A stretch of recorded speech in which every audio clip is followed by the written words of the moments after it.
Hello, and welcome to Jason Cabinet Experience. I'm your host, Jason Cabinet. A few things I'm working on right now is I'm getting ready to speak at Military Curtis Conference in Arlington, Texas, April 16th to April 18th. Also, I'm the U.S. Market Manager, Development Manager for Tech Bank out of Vietnam. We're sourcing software development deals for them.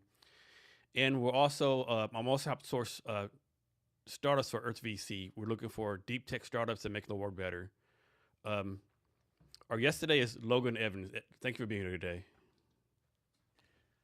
Yes, absolutely happy to be here, Jason. Thank you very, very much. So, you're running, what are you running for again? I am running in District 47 for State House, State Legislature, and I'm running for position 1. So let's talk about this, right? So like, I looked it up, and in order to run for office today, I watched basically you have to be 18 years old and live in the district you're running for, right? Mm-hmm. And some people would say they had the question like how you qualify. They say education, experience, whatever. And in my mind, only qualification you really need is like, can you get more votes than another person, right? I mean, it gets down to it, right? Yeah, I mean, that is the heart of it, right? But having said that, what makes you believe you're qualified, or what makes you believe that you'll be a good representative for your district? Thank you, Jason. I really like this question. I think what makes me qualified to be the representative for my district is that I care. I am a teacher. I have taught at West Auburn High School in the Auburn School District for 5 years. And I not only have taught here, but I've lived in this state for the entirety of my life and in King County for the entirety of my life. I've seen what has happened. I am attuned to the experiences my students have, the fear they live with, the problems they have faced. I've seen businesses collapse. I've seen things get worse and worse and decay over 30 years. And I know what good things there used to be and what could be. I think that's really what makes me appropriate for this position. I see what's happening. I know what's happening, and I want to fix it. So how long have you been a teacher? Oh, yeah. So again, 5 years in the Auburn School District. And then before that, I was substituting in the Kent School District. Oh,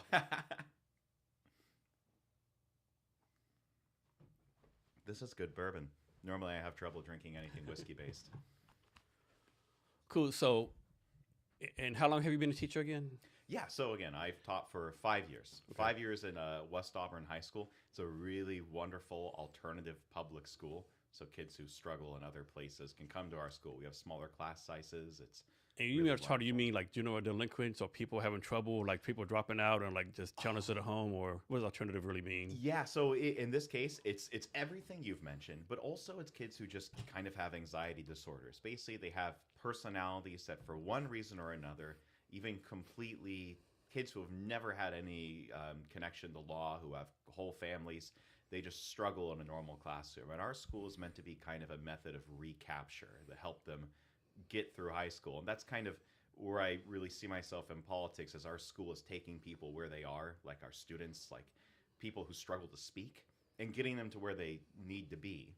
And I kind of think that's what our government's supposed to do, right? It's supposed to take people where they are and help them get where they want to be. Do you want to make a business? Do you want to live? Do you want to buy a home? Do you want to get better? Do you want to just go hike somewhere and find love and have a nice weekend? It's the government's job to help create that environment. So I'm sure you'll laugh at this. So when I first got to the state of Washington, people told me about this Running Start program, right? Oh, And yeah. it's like all these people like hyped up about. I'm thinking Running Start. I was like, why are you so happy about that? This is like a program for people who ain't getting along in high school, right? It's like a last chance program for high school people, right, to get their GED. Like, no, Jace, it's like college and high school. Oh shit, like y'all need to do a better job, like publicizing this, or like, cause me, a lot of people are like, oh, from the military, Running Start, that's like a last chance program for the bad high school kids. I never know. It's like really a damn good program for kids that y'all have here. Absolutely. Well, and the nice thing is, as a teacher, I've heard like every praise and concern about it. And there's a lot of things going into Running Start. And I think it's great that we have a means for students to like achieve a higher education. But part of the problem we've seen is that there's been so many questions about quality at the high school level that a lot of kids have been trying to escape that, in a sense, by doing Running Start. And then we've had kids pushed into it who really weren't ready for it. So there's like this great kind of balance of like, you want to have these programs that give people opportunity, and you also want to have just a baseline quality high school that a person is happy to be in for 4 years. Yeah, I think the challenge is high school at least as I remember, schools based on the middle group, right? Like people doing better than I for, and then people like I had a lady on the podcast maybe a month or 2 months ago. Her name's Eleanor Knight. Mm-hmm. Um, I think a year ago she finished. She got a bronze medal at the World Kayaking Championship. She just graduated University of Washington. Just got accepted to the University of Washington Law School, and she turned 19 the week after my podcast, right? Wow. And I have to imagine she didn't run and start right, Mm-hmm. but I think she had to go to regular high school without running start. I mean, she'd be like just in the middle of the class, and like know like things for her, right? And I don't know how as an education system we improve that, or if there's a way to improve it, Well, I mean, this is part of the big question. I think one thing I really admire is how other countries I've seen, and also what America used to do, is we used to have a lot more money invested for these kind of different programs and techniques, right? There were things called track schooling, where kids who really aren't scholastically oriented still had an option for a school that prepared them for life, prepared them for work. And this is something that I really would like to focus on, is like, again, giving kids that opportunity, right? Are you 16? Are you 17, 18, 19? You want to actually be ready for something. You want to move on to it. We can create a program for that. We can, I think it's something we haven't really tapped into. We do it in bits, if that makes sense, bits and pieces. Yeah, I think the challenge with that is though you have people like Kobe Bryant, who's one of your best players at the age of 6, right? There are certain people like that younger lady who just won the Olympic gold medal for ice skating, Lisa Liu. She knew since she was 7 years old, right? Most people like do great things know from earlier than we do, but majority of us in the 30s or 40s still don't know what the fuck you want to do, right? So how do you balance that in school, right? I mean, do you have like a different track for people who like know what they want to do? I don't know how, and I don't think we have the resources for that. I mean, well, currently you don't, and that, honestly, this is something I've thought about, and my big thing is, as a representative, is I want to be a guy who is happy to try things and experiment. I want to look at what we've done before in America, what Germany, Japan do. And again, I'm not saying there is one direct answer. Track schooling, there are consequences, right? To having like a university track, a trade track, a middling track. These are things that we'd have to investigate. But part of the problem is, you're right, we don't have any funding because right now Washington is in the throes of a gigantic crime spree connected directly to the drug crisis of fentanyl, right? I mean, any of these programs we want to do come from taxes placed on homeowners and businesses. And, I mean, people are fleeing the state. I mean, businesses are, I don't know if you've seen it around here, but like, I know Seattle, like, how can we talk about having a better school or a more refined school or a safer school when like kids are worried that they're going to get robbed, that they can't use a bus because it's full of dangerous people, and their parents are talking about moving to Idaho, or actually, oddly enough, Texas. I know like 3 families who have moved to Texas now. So again, I'm so happy you moved up here, Jason. But Yeah, I really had no choice. So I'll tell the story about that real fast. So me and my wife both from Texas, and the plan was always, we were both from the same hometown, Odessa, Texas. The plan was always, when I retired, to go back to Texas, right? So year before retirement, I asked my wife, hey, like, where are we going to live at? Like, my hometown, your people, my people, where? She looked me dead in my face and said, oh, Jace, I didn't tell you. I like it here when I go nowhere. So, yeah. No, it's not bad here. What I'm trying to do is nice, but it's like, I don't know, sometimes. I'll never be home. But yeah. So here's a question for you that no one's been answered. So if you look at the news, American public schools, kindergarten or high school, are known, or like the stereotype of it's not getting any good, blah, blah, blah. The grades are low, we're behind everyone else. But if that's the case, why do all the other countries want to come here to go to college? Like, what's the big disconnect between like kindergarten to the college level? I mean, I think sorry. Like, what is the difference there? I mean, yeah. Why do everyone say our high schools suck, but every country wants to come and send their kids here to go to college? Yeah, I mean, well, part of the reason is that we do have incredible funding for our universities. Our universities also are a key way of entering jobs in the local area. But the big thing is they still have a lot of, I would say the universities and colleges here still have a lot of security. They have that focus on creation, creativeness, and it's a good environment. People know that. Complaints about K through 12 have gotten worse, and I think a lot of this is again connected to the laws that have been passed here at the state legislature. We've had a worsening safety environment. Schools are dangerous, and schools reflect the cities. It's harder to have a safe classroom. It's harder to have a classroom where people are comfortable learning. And then what happens is, because there's been this general attitude of I would say, again, it connects to the drug crisis, right? Instead of going, we have a person who needs help, let us actually focus on teaching them hard skills, making sure they're in a good environment, making sure they're being good with their other students. We instead adopted this attitude of let them do what they like. It's rude to actually try to teach them. It's rude to have hard, firm skills. And it created this kind of chaotic environment. And I had heard people who were very concerned about their child's education saying they were afraid that they were not being able to receive it in a public school environment.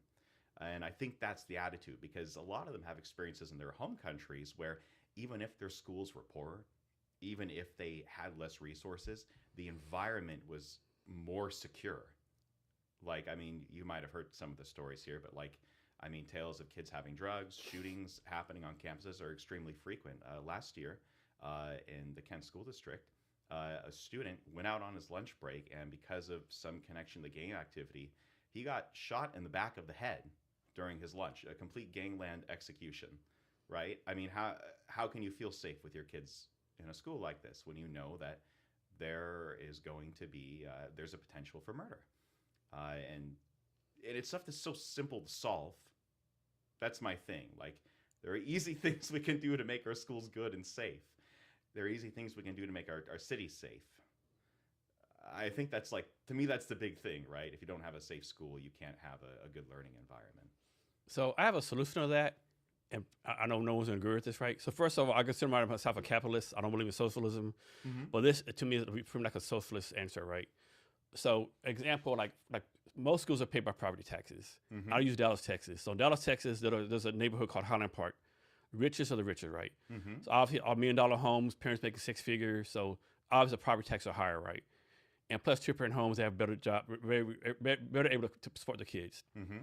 South Dallas is like mostly welfare, low income, property taxes are low, right? So who's going to have the better advantage, Highland Park or South Oak Cliff, right? Easily Highland Park. No one agree with this, but I think we need to get rid of property tax for doing like schools, and do like some kind of sales tax. Like everyone pays a additional 2% sales tax every product, or maybe I don't want to say income tax, but something, right? I just think it's inherently unfair to have property tax of the district pay for the schools. I have heard really. I mean, no, I think it's an incredibly interesting idea. I know that's what countries like Japan and Germany do. That's how they achieve a kind of balanced funding in their schools. And I think that's really good to look into. I especially think it is unfair that we have a system that, I mean, the origins of the property tax in America connect to the fact that the people who could vote in America, right, were the people who paid property on the $1 million estates, whatever. These days, it's kind of a tool to crush a person who owns a home. Even this recent the millionaire's tax that was just passed. I mean, the big thing is I would really like to look into that. I think it's all interesting. But even if, here's the joke for me, even if we reformed funding in schools, it doesn't change the fact that the schools are still dangerous and the city is dangerous. And it's not that the schools want that. It's not that the city wants that. It's just that we have a state that is in the middle of a fentanyl crisis. Like, I mean, we have the best funded schools in the nation. And in fact, in a way we do. Like my public school, interestingly enough, my alternative school has a huge amount of state and federal funding going into it. I've talked to my students about this before, where I said, you guys are incredibly valuable, dollar per dollar in taxes that are paid for your education. But it doesn't feel like that because we look at where we live, right? I mean, how can you say that, like, oh, wow, you know, we have a school district that's being, you know, a $100 million budget plus, and you have to step over a guy who is sleeping on the ground, and there's another guy folded over in half next to you. You know, like it doesn't feel like there's money in the district. Yeah, I know recently, a few years ago, there was a big thing. I guess this was like some kind of a baseball park in Ballard where the kids would play Pee Wee baseball, and they couldn't play baseball because the homeless had like basically sleep in the dugouts, right? And no one wanted to like tell the homeless people to leave. Like they're like, oh, they have rights too. Like, what about your fucking kids, right? Where are they gonna play at, right? What about everyone? And thank you. Okay, this is something that like. I make a joke. I said that the people who talk about the right of a person to die in a public park, the right for them to use it as a drug den, to seizure in front of your children, to smash into a business and scream and yell at everyone, I said, it's amazing how libertarian they are. Because when you ask them about any other thing, they are happy to have the government there. No, we need government here. You need to have rules on this. You can't be allowed to do that.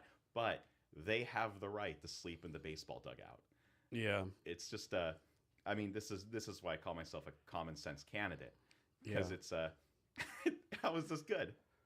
Yeah. So we're in Pioneer Square.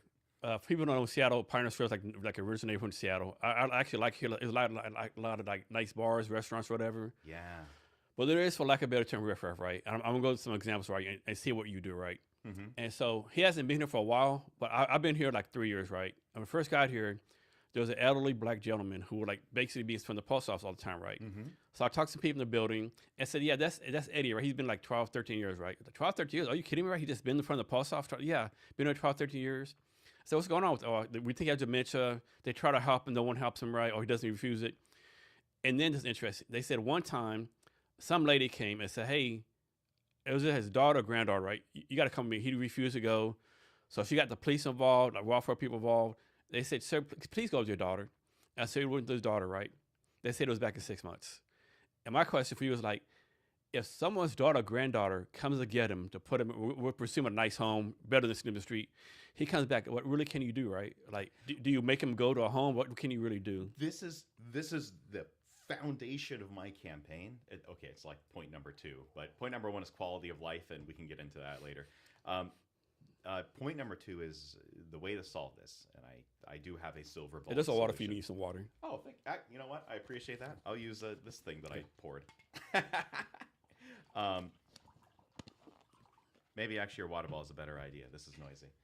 So my solution: I want a 3 strikes, 6 months of involuntary rehab in a state rehab facility for anyone with 3 or more ODs or 3 crimes committed under the influence of drugs. And the reason for this is that one, I don't want these people who are clearly crippled by a drug addiction. They are non-functional, whether they were mentally unstable beforehand and they were trying to treat that with drugs, or the drugs made them insane. Again, fentanyl is evil. It's drug 2.0. It is a lethal drug. It is a deadly, awful thing. I mean, heroin is the only thing that comes close to it, and heroin still wasn't this bad. I mean, sorry. So the goal here, I don't want these people being put in a jail, right? It just takes up, 1, it takes up space. 2, jail isn't going to help them. Well, sometimes, interesting point, jails help people when they get them away from drugs, and that's why I want to do state rehab, 6 months. 6 months is enough time for a fentanyl addict to be away from the drugs, to get off it, to get clean, to be away from their dealers who will no longer have them, and that's part of the thing, right?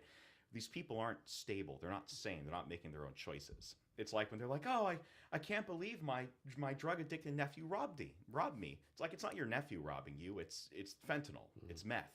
Meth is robbing you. He doesn't control his actions. And when people act like, oh, wow, he just decided to stand out here for 13 years. No, the man is not right in the head. He needs to be put in a place temporarily to be treated. And then we can actually have meaningful, effective services, which is another huge point for me. And so when you say drug related, is it you talking about all drugs like fentanyl, heroin, marijuana, LSD, or just certain types? I mean, well, okay, this gets interesting. I am focused mainly on fentanyl and heroin, but obviously under the wording of that law, this is something I'd like to put into. I talked with a mental health care worker who told me that all drugs have these potentials. For example, cannabis psychosis. Yeah. That is a real thing. A person who calms themselves purely with marijuana might snap. But I think marijuana is fine. Yeah, I mean, like compare marijuana, alcohol. No one started firing marijuana. At least I know, right? And same with, and I'd say the same again for I'd even extend it to alcohol. I'd extend it to, cocaine. Yeah. Again, no. So your main focus is fentanyl, meth, and fentanyl and heroin. Fentanyl, meth, heroin. What's crazy to me is how some of these people, they're fucking like mixing fentanyl with fucking horse tranquilizer. Mm-hmm.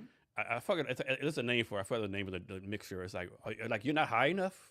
Like, damn. Well, again, and this is the whole thing. This is why I'm so upset with people who try to take an ironically libertarian position. Their rights, their choices, they are not making choices. Again, people can be slipped fentanyl. Mm-hmm. It's Yeah. happened to women. It's such a small amount, right? Such a That's small it. amount. Like it, and they Like people cutting cocaine with it, heroin with it. It's in this, yeah. yes, it is a trap. It is a disease. And we have to treat that. We have to help them. I mean, this is and also I'll add too. You said it. We also have to think of the rights of everyone else. Mhm. The rights of a kid to run through the woods near his house. The right for a couple to go on a walk after midnight. You know, the right for a bar or a restaurant to be open past 11 p.m. so they can serve people and have customers. So a good example, a good friend of mine, she lives right around the corner, right? Not even a 2-minute walk, right? Mm-hmm. She's paying like $2,500 for one bedroom, her and her boyfriend, right? Mm-hmm. Every day she walks out, it's nothing but drug addicts, homeless people, right? And it's like, you're paying $2,500 for this, right? It's insanity. We pay New York City, Manhattan prices to live here. In Yep. Kent, I mean, Kent doesn't have anything. Yeah. Doesn't have anything like Seattle has, and we are paying obscene rent. Let's trade this there, right? You have a good point, right? Like these cities like Kent, Covington, Renton, they're paying high rent too, right? Mhm. Like y'all have no downtown, no clubs, no. Like I think on your website, like we pay New York City prices, but no New York City, Yes, stuff, no New York life. And like I go to Kent once in a while. I catch a sounder from Lakewood here, Mm-hmm. so I know that where the Lakewood, the Kent station is. It's called Kent something. It's like not a lot of nice restaurants. Yeah, they call it Kent Station. Yeah, You're Kent right. Station. Okay, damn, duh. Yeah. I really like that place, right? But I've been to a couple of bars with friends of mine. But man, you drive around like, man, it's like, what is this? Like you like potholes and like, yeah. That's it, and there is this really quaint strip in the Kent historic downtown, and one, no one knows it, and then two, you look at Kent, who is going to care? You said it. So quick question. So your district, what cities does it actually represent? Right? What's in the, so what's in there? Thank you. Yeah, so District 47, I would be representing Kent, basically the entirety of Auburn, and then the core areas of Covington. Okay. And then a lot of the unincorporated areas of Auburn and Kent as well. So that area, what is it known for? It's like known for manufacturing, small city business. Like what is it? Mhm. What's the core demographic there? We are an agricultural and manufacturing powerhouse. Okay. That is its main thing. I mean, we've got an Amazon we've got a Blue Origin site factory there. I mean, we have our own shoe factory. So a lot of manufacturing. Tons of manufacturing. That's what people don't realize about the state of Washington. State of Washington, everyone thinks tech, right? But like people don't realize or they forget that we have like Trident Seafoods in Bella, $1 billion company. Mhm. All the agriculture in the West. I Yeah. think we sell more apples and wheat than any place else. And many people don't know the impact in manufacturing in Kent and those places, right? Can you talk about that? Yeah, I mean, this is so. And I apologize, my brain just like bam, bam, bam. No. I work the same way. Actually, so again, this is like part of my quality. This is the quality of life part. So once I've solved the drug crisis, once I'm able to put these people in state rehabilitation centers to help them out, what I want to do is focus on the cities. And part of the issue there is we have incredible manufactories. We have agricultural spaces that are beautiful that I'd like to preserve and keep going. The problem is in Kent is there's this huge disconnect, and I've heard a lot of stakeholders in Kent speak about this. Basically, like most people who, unless you're working for the factory, you don't know it exists. There is a manufactory district. It's basically separate from the city, way away. It's like in the toward downtown area. It's almost like you're going to Renton or you're going to another city. And part of what I want to do there is make these connections. I want to bring the manufactories to there. I also want to have a tax policy. I want to have an economic environment where companies feel safe opening here, where their workers feel good living here, right? And that's part of the thing you were saying. Where like you've been to Kent, and like, what do you got? You got Kent Station. You have some nice diners in the historic downtown, and it's like we need a city. And what I want to do is I want to bring that culture there. I want to build 20-story, I call it 20 stories within 5 blocks. So think like the light rail station, both the one they did at Kent Des Moines recently, and then like Kent Station as an example. Basically any of the major transit areas in Auburn, Covington. I want 20-story mixed-use buildings. Think like, first floor restaurants and shops. So you have your cafe, you have your bar, you have a nightclub, you have a gym, and then 2 stories of like subsidized affordable housing, like for elderly, people with injuries, veterans, etc. Right? And then the others can just be flats, actual flats people buy. And then we can have a city that's actually like fun. And then the factories here can have their workers live in the city. Because no one can buy a home right now and rent. Like, again, my rent is $2,500 too. it's $2,500. That's crazy. So how about this? Like, I think every town wants to modernize, but I think every town is a challenge. Like, there's a sector of people in the town like, the town's okay. It's been like this since the 1950s. You don't change. Like, so how do you? And those people usually don't like vote, right?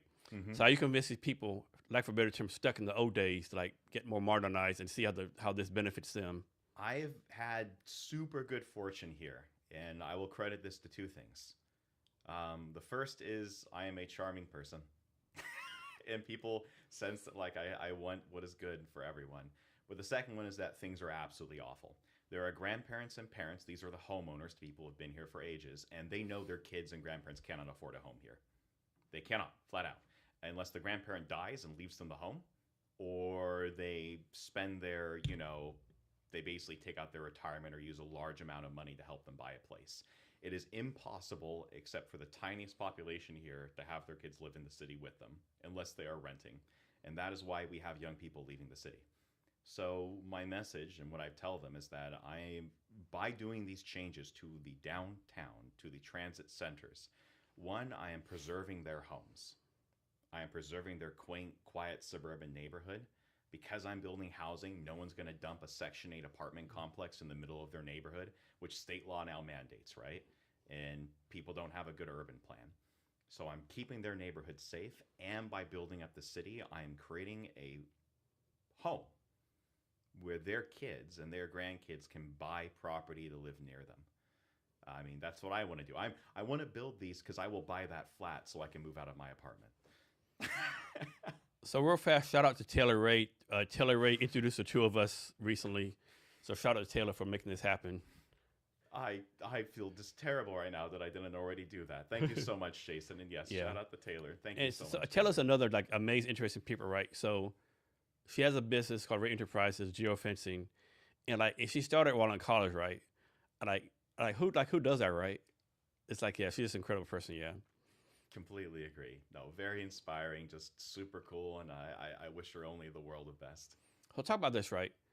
So obviously it seems like Seattle's a big dog, right? So how do you plan on working like city of Seattle government, King County government, your district? Is all these moving pieces, right? Because obviously you just can't go do stuff on your own. Yeah.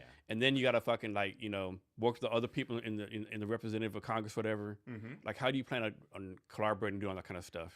Because some of these people, some of your plans totally against what they want to do, right? So how do you do that? Yeah. So part of what I've noticed, and the first part of my campaign, I'm doing what I call listening tours. So I'm literally just setting up meetings with people, and I'm listening. So I try to learn from them what's going on. And what I've heard, and actually from some officials, from some elected officials, is that they would like to do more.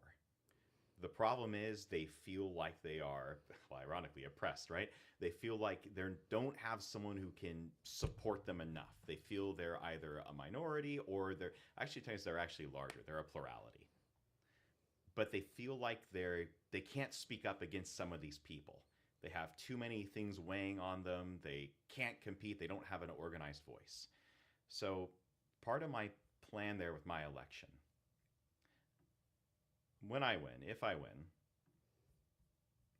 I will be sending a message to every elected official in the state that Washington is changing, that 70% of Seattle voters who were polled supporting my 3 strikes, 6 month, not my even, just the proposal, the King County Quality of Life Coalition, the 3 strikes, 6 months involuntary rehab, who want to fix those issues, that they want to change from their officials, that Republicans and Democrats throughout the state want a government that actually cares for them and is responsive. And if I win, it's going to send a message to these other elected officials that they're going to have to start listening to their people, or they might lose their election to someone also like me in their districts. So this is going to be probably a messy question, right? Before you did listen to her, and we like to think like everyone's registered to vote, but most people are not registered to vote. So how do you know? This is gonna sound fucked up, but how do you know like you're talking to a group of people that you're not wasting your time, right? Like how do you know? I'm talking to 100 people, but only 25 are registered to vote, right? Or is that important getting the message out to everyone, regardless of if they can vote or not? So well, it's like a dual track system, right? So one, I do listen to everyone, and I think their opinions matter. I represent everyone, and actually, I will say this: I personally feel my main thing is representing the people who do not vote, whether because they are too busy with their lives, they're too disinterested, too disheartened, too demoralized, that I am making a better world that they will live in. And that just, those people inspire me, or warm me. Again, there is a girl I knew in high school, beautiful, nice, wonderful woman. And I couldn't tell you if she votes or not, but I saw her 15 years later, and I saw what fentanyl and other drugs had done. And listening to her, I just realized I had to do something. Now, sorry, so again, everyone's opinion matters to me, everyone. But regarding effectiveness in voting, what I've been doing is really making sure I reach out to all the stakeholders. I want the unions to know. I'm a proud member of the teachers union. I want the unions to know that I am caring for them, and I'm going to create a state for their members. I want all the stakeholders, the people who do vote regularly, to know that I care about them, and the homeowners, that I am here for them. So that's really how I kind of go about it. And you're a history teacher, correct? Yeah.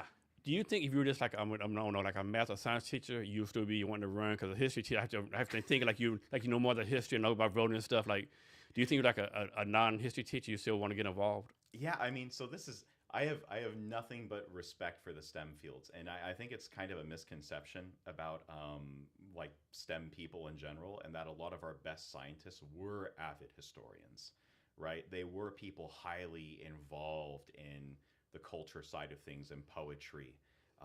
My father is an engineer at Microsoft, component engineer. One of the most, I mean, probably the most brilliant guy I know. Incredibly interested in culture and politics and mysticism. But I think I will agree that I think my background in history drives me to politics. It gives me kind of that background in seeing what has happened, and it keeps my mind constantly on the subject. That I've seen things that have failed, I've seen things that have worked. I'm aware of what's happening around the world and in other cultures, and I want to apply that to here. Let me ask you this, right? So I think myself, a lot of people have negative connotations about teacher union, right? Mm-hmm. A lot of people want to think teacher unions, they defend the people like not doing their job. You know, you always hear like the teacher union so-and-so town going on strike because whatever, but they're getting paid six figures. And this is all like slight exaggeration, of course. Sure. They're going on strike because they're not getting six figures, but their scores, the kids keep on dropping, right? It's like a lot of times teachers unions, unions in general, like teacher union, police unions, it's like they defend the lowest of the lowest in their field, and people don't like that, right? Can you like talk about that and convince me to change my mind? Yeah, no. I'm not going to convince anyone to change their mind. I just want to talk through things. So I think it's the glory and beauty of every union when they work, right? Is that they do represent all their employees. And I mean, I treat it ironically like our laws, right? Everyone is entitled to a fair trial. Everyone, a fair trial. I think we must have the unions. You need to have them because we have shown we don't live in a society that responds fairly. I will say, I mean, and this is something that's been dealt with, I mean, that we've seen, is that when we have, it's just one of those, how do I explain this? Everyone must have a right. They must defend their job as a job. I think, though, this is where the negotiation comes in. And this is the thing. The fact that we do have a mandatory public school system, right? Now, that's something that people can question. There are arguments about that. What is good? What is bad there? Mandatory attendance, etc. But the big thing is that when teachers strike, when police workers strike, how do I explain this? Basically, there's a right to do so. Mm-hmm. Do parents need to like that? No. And I think this is where their parents in the district can have disputes over it. I think if you have people striking constantly they're just not leaving their job, or they're not doing their job, what you'll see is that people will leave that area. They'll collapse, they'll lose their taxpayer base, they'll lose all support. So there's kind of a balance of extremes that'll happen naturally. I think the big thing that I would like to do is just kind of create that environment where politically it's not desperate. I think the worst tensions and the worst strikes we see are when like the environment is so tight. People are poor. They don't want to pay money. I mean, taxes are too high. They're losing their home. They don't have time to not have their kids be in school. And then the teachers strike because the teachers are trying to pay, because the teachers are people who are trying to feed their families and get their homes, right? There's this kind of tension. And I feel if I can just make the situation better, we won't have those problems. So do you believe every industry should be unionized? No. Like for me, I'll probably get bashed for this, but recently, like Starbucks have been trying to unionize, right? I'm like, I've never been a barista before, but come on now. I will. But for me, like, who needs to be unionized is those migrant workers in the farms picking strawberries and shit. That's who needs to be unionized, not coffee workers. Well, I talked with my father about this ages ago, and when I said no there, ironically, I'll tell you what. I think if barista workers can unionize, if they can pull it off and they'll have a union, fantastic. Good for them. There are economics that go above it. When I was saying not everyone, the joke is there are some industries where you're so specialized, you're so powerful, you're so valuable, you don't need a union. Yeah. No, I have a wonderfully brilliant, amazing brother-in-law. I love him so much, and he is, along with my father, one of the smartest people I know. He will never need a union for his work. But I think for people at lower levels, they need that kind of bargaining. Now, the joke about Starbucks is this. When the workers unionize, well, actually, whether or not they unionize, Starbucks has already moved a second headquarters to, is it South Carolina? Nashville, Tennessee. Yeah, we need to talk about that. Yeah, because like they're talking about they're moving half the headquarters to Nashville. Like, oh, we're moving there because we want to focus on coffee for southeast United States. Is that coincidence? Yeah, like nobody's that fucking stupid, right? And then they said, oh, we're fully committed to Seattle. But yet at the same time we're talking about millionaire tax, right? Honestly, this is where I hate. From the depth, I know it's funny, I'm a political candidate. I actually hate political speaking. I hate putting up a fun front. I think it's dishonest. Starbucks. Oh, we've been planning this for years. No, well, here's the thing. Starbucks is right. Yeah. Starbucks got betrayed and stabbed in the back. Yep. And I think when someone stabs you in the back, I think you meet them on that level. Starbucks should have said, you guys passed every law you could to drive us out of your state. Yep. And we spit in the face of that. We spit in your coffee. Don't actually, though. I know I saw a stat recently. I can't remember. It was like businesses that left the states or like people that left the states. But like one or the other. For California, like 25% of the business of people left the state instead of Washington 50%. It's going to increase the millionaire tax. No, okay. Thank you for the millionaire's tax too. So I will say for the record, here is my joke. I very much identify with having a fair, populist, balanced economy. I do not want a single corporation determining state policy.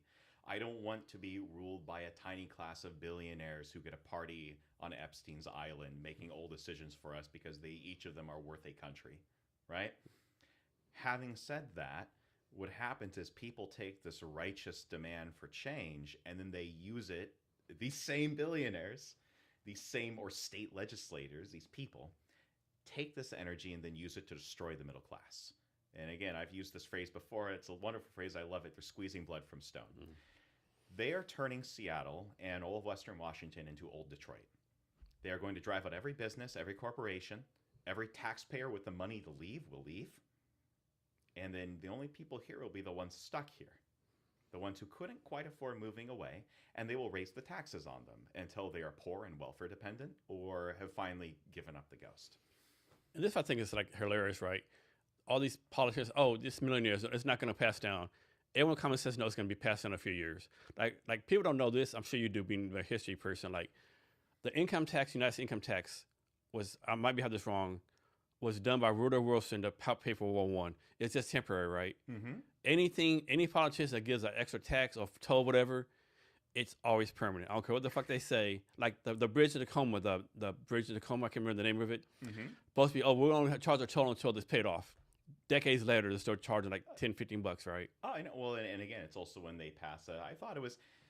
I'll just even jump here to the lottery tax, right?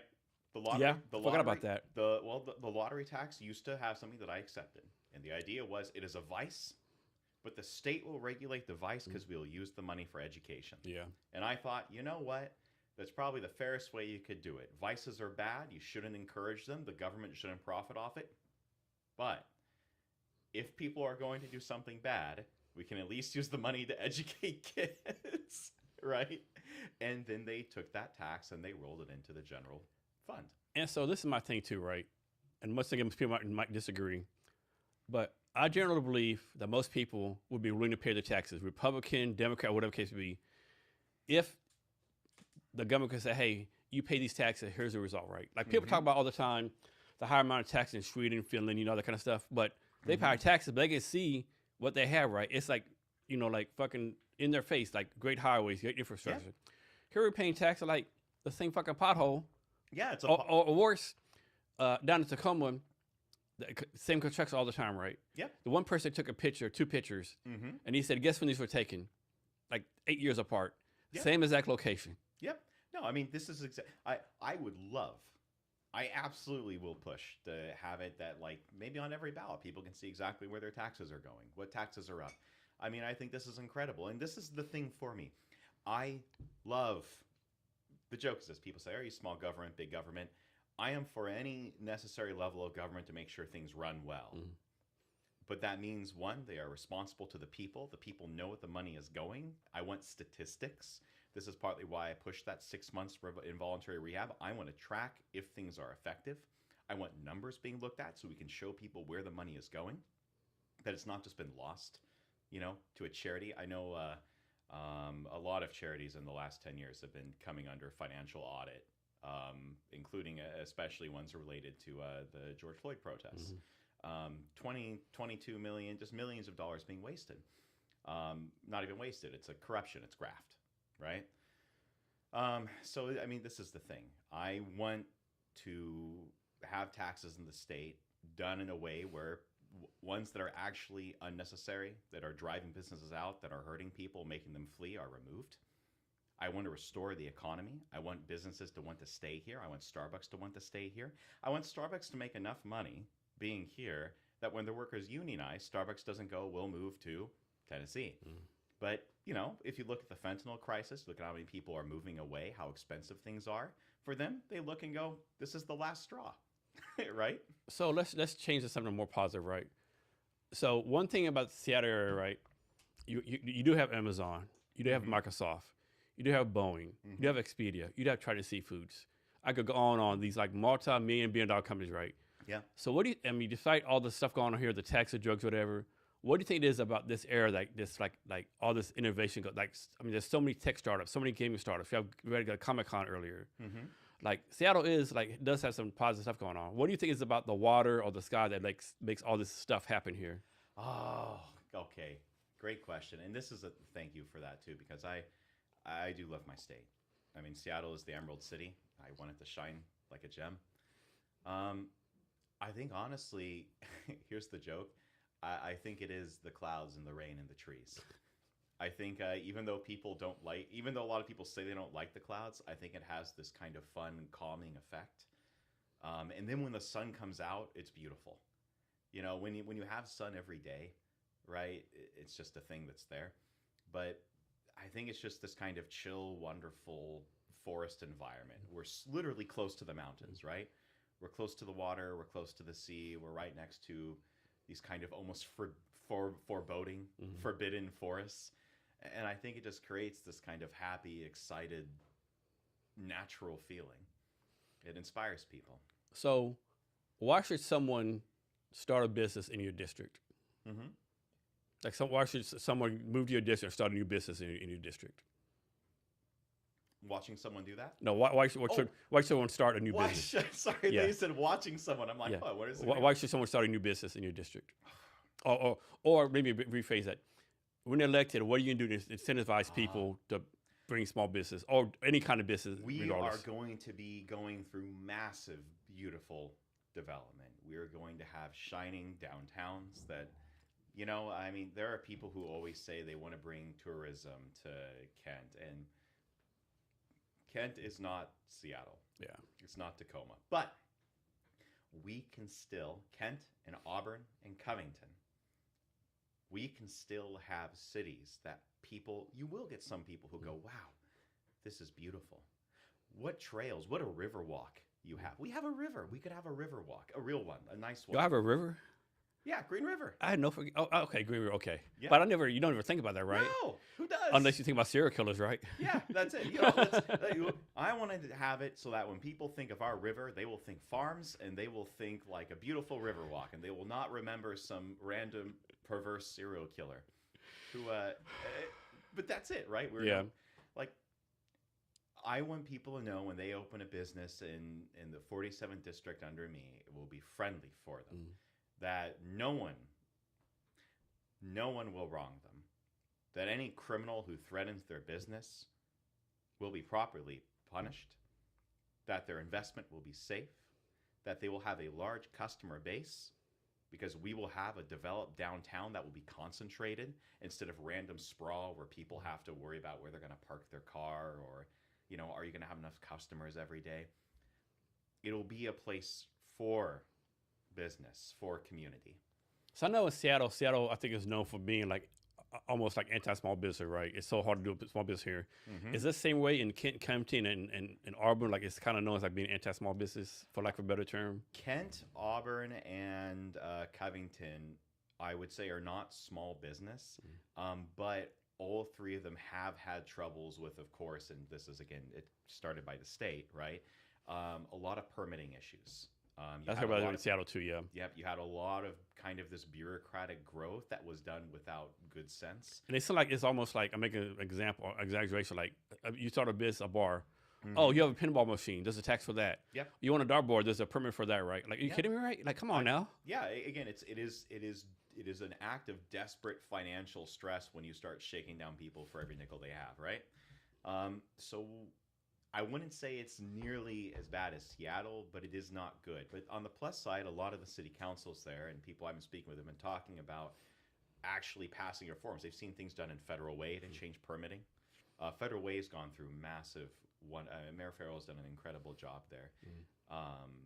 They've really just been beautifying and changing the city, making it easier to work there. So I think that is something I would like to do. Is I would like to. I was thinking about this and talking with someone.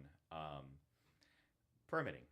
Wouldn't it be nice, like, if you were going to modify your home or, like, choose a business thing, that we had a purely standardized selection process? Think like plans, right? I'm doing plan A, plan B, plan C, and just have a standard section. Oh, I want to do this. This will cost this much. Exactly this much. And so, like, I'm not saying maybe you don't do this, but, like, I've been in Vietnam a few times, right? Mm-hmm. And so that's how you want to be a barber here in the States, right? You got, like, get your barber license, get a building, blah, blah. In Vietnam, what you do, you put a chair out on the street and start cutting hair. Honestly, I really loved it there. Maybe you don't need it that much, but man, it's like, I think we're just so anti-business, even though we're entrepreneur or whatever, but it's just so hard, Well, and part of the joke there, this is something, again, I learned from my father a long time ago. And interesting enough, it was about the hypnotists. So it used to be hypnotism, right? Mm-hmm. And it was a kind of... it was just a thing done by eccentric people, right, who are studying the human mind. Well, eventually they decided they want to be taken more seriously. So they applied for the process of essentially state recognition and a professional certificate. Well, of course, what goes along with that is now the state registers it. Now there's a registration tax. Now you have to go through a board. And then what they did, and this was subtle, my dad explained it, now what they are able to do was charge people more money because now it's a professional who is licensed, who had to spend money. It's a way of kind of removing the ladder, right? And this happened with a ton of industries. Now, again, I think for the sake of tracking things, we should have licensing. Yeah. I think it does not need to be anything designed to stop people from doing something. I mean, you have a restaurant, you need people going to respect your food or whatever, But like, we should not be discouraging people. It should just be a simple process with a simple, reasonable fee that's calculated according to like, look, this is exactly what the paperwork costs to process, right? We're not going to charge you $1,000 because it's abusive. $1,000 in 1,000 weeks to Yeah. wait. That's it. And this is the other part, the wait time. I mean, like, again, we need to have a system that is completely standardized, that knows where something's going to be and has a set cost. And part of the problem is I think we don't have a standardized system for determining cost because they like to have that little... They have a little bit of power. Yeah, they want to have that. Again, and I feel like this is part of why I'm running against the state government, is that they create an environment of chaos because in chaos they have the ability to have more power. Yeah. When things are vague, when it's not clear, you can get away with a ton of things. Now that's good if you're a good person, you know, like in a time of chaos, a hero can get away with many, you know, but we're not ruled by heroes. So this next question, I'm going to bet no one has asked you this question before. Tell me why people should not vote for you. Well, I would say if you profit or benefit from there being drug addicts dying in the street, if you celebrate and benefit from the fact fentanyl is not treated the same as alcohol in regards to DUIs, if you like having 1,100 deaths a year, if you like people being afraid when they look over their shoulder and businesses closing, if you like being able to, in 20 years, when the last person has moved out, buying their properties for pennies on the dollar because you are BlackRock or Vanguard, you definitely should not vote for me. I think anyone who likes chaos and thrives off of crime and suffering, who identifies with these people or sees them as tools they can use, you should not vote for me. Cool. And so obviously we're going to go over your platform later. Like I think most politicians, they run a certain platform, right? I'm going to do this, I'm going to do that right. Mm-hmm. But the truth of the matter is when you get in office, some shit's going to happen that you didn't prepare for, didn't know about, right? Mm-hmm. So next I'm just asking some off the wall questions that are on your platform, right? So first, let's suppose there's a riot in Kent. Like how do you would handle a riot in Kent? Oh, all right. Well, I'd be a state representative, so honestly, I can't imagine that's my area. Yeah. But truthfully, I mean, okay, historian-wise, riots happen for two very simple reasons. The first is what I'll call an authentic populist riot. Authentic populist revolts happen when the people have been pushed beyond their brink. And interestingly enough, usually there's a solar cycle related activity. There's this really great Russian scientist from 1916 did a research on this. No, 1907. But anyhow, riots are usually connected to these kind of extreme populist outbursts. They have been oppressed, they have been opposed, they have been punished. Yeah. This usually, if it gains momentum, it grows into a full-scale rebellion. We've seen these historically a lot. America had tons and tons of riots under the British.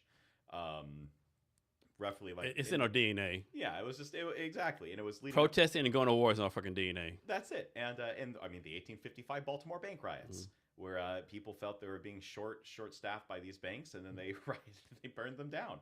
So that's what we do as Americans. It is the American way. Well, eventually they got really good about bringing in the army, so that killed it. Starting like I don't know, I think like 1905 on, they started getting better about using the military. It was that time, I think after the Civil War veterans were rioting or whatever, and the president, some general brought in the U.S. military and shut down the veterans protesting or something. Yeah, and then there was another event after World War I that was the same. There's the bonus marchers. Yeah. So I would say, though, that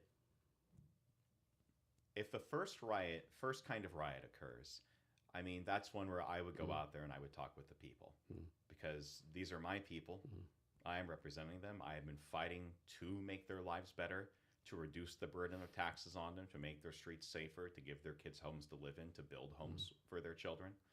And I would talk with them and figure out what is going on. Because, I mean, assuming I didn't identify it before, that's where like the riots happened. Yeah. I would meet them. I mean, actually, that's a good point. You would think as a representative, you would kind of know ahead of time, okay, but let's say something's going off. It just happens. Yeah. You know,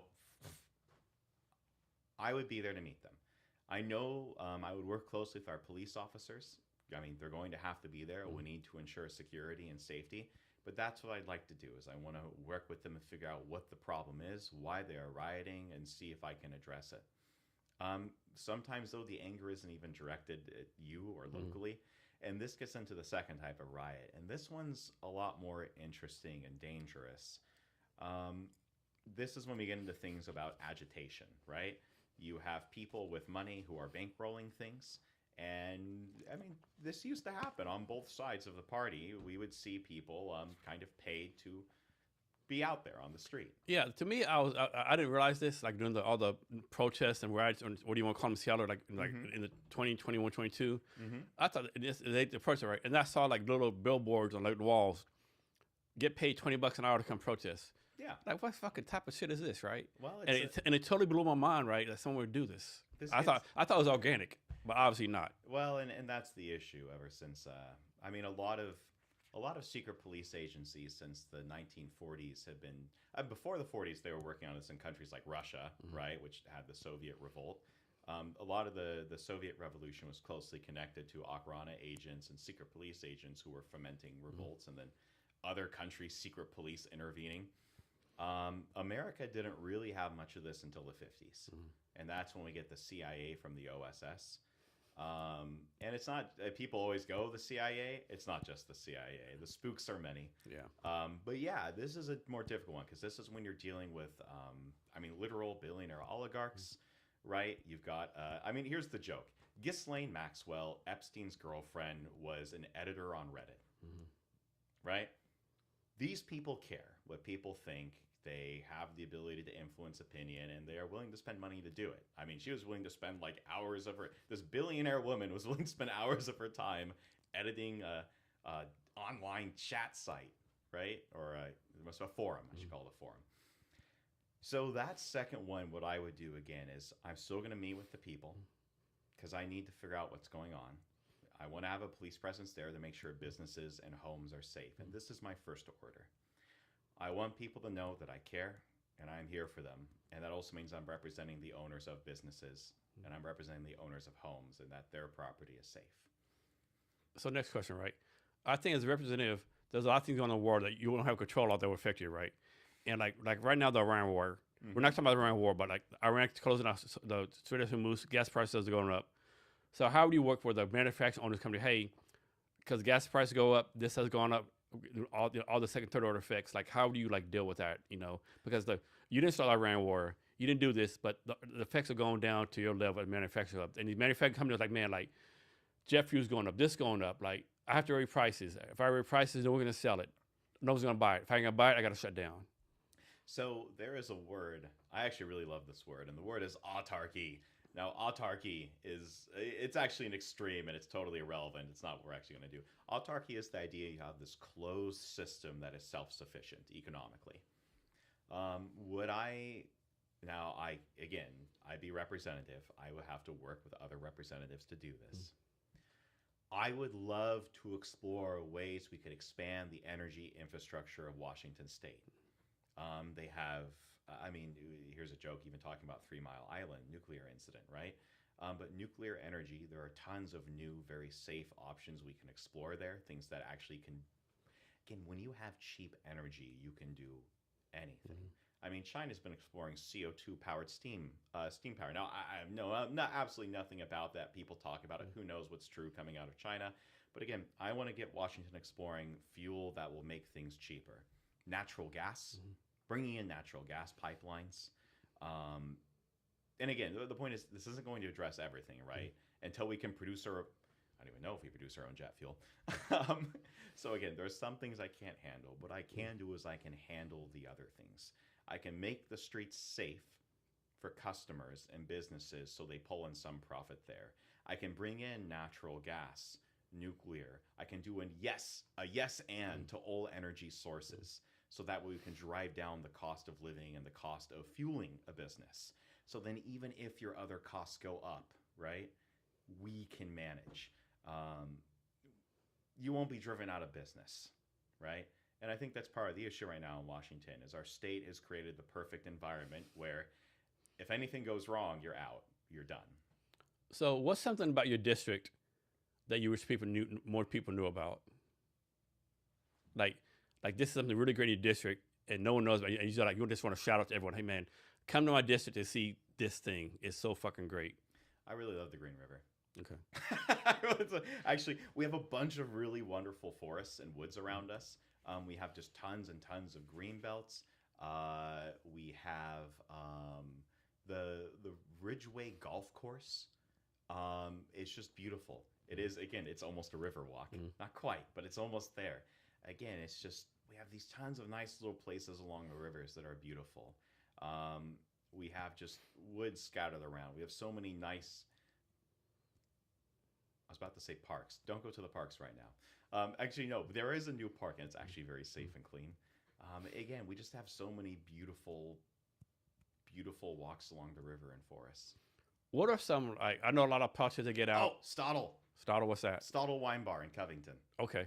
Yep, sorry. Anywhere in the Stottle Wine Bar in Covington is super fun. They had to close down the Reds Wine Bar in Kent Station. They do like wine tasting there and stuff, or yeah, they do wine tasting. Okay. They do wine. I love wine bars. Okay. I can't tell you why or how much, but I just like wine bars. And whenever they're like a health metric to a city. Yeah. But yeah. So a lot of politicians, they're like kind of proud of like their endorsements, right? Mm-hmm. But sometimes I think that goes against them. Like suppose a politician like gets endorsement for like an off-the-wall organization, right? Well, I know not to vote for them because like I don't believe in this organization, right? Mm-hmm. Having said all that, that's kind of off the wall. Are there any like endorsements that you're proud of, or any endorsements you're trying to get that you believe will like make your election more likely? Oh yeah. I mean, so obviously, like it. Okay, I'd say. Well, you just made a point. I was gonna say, obviously, as a candidate, you want like endorsements from basically everyone. I'd like to not be endorsed by like Vanguard or BlackRock, but that's not an issue.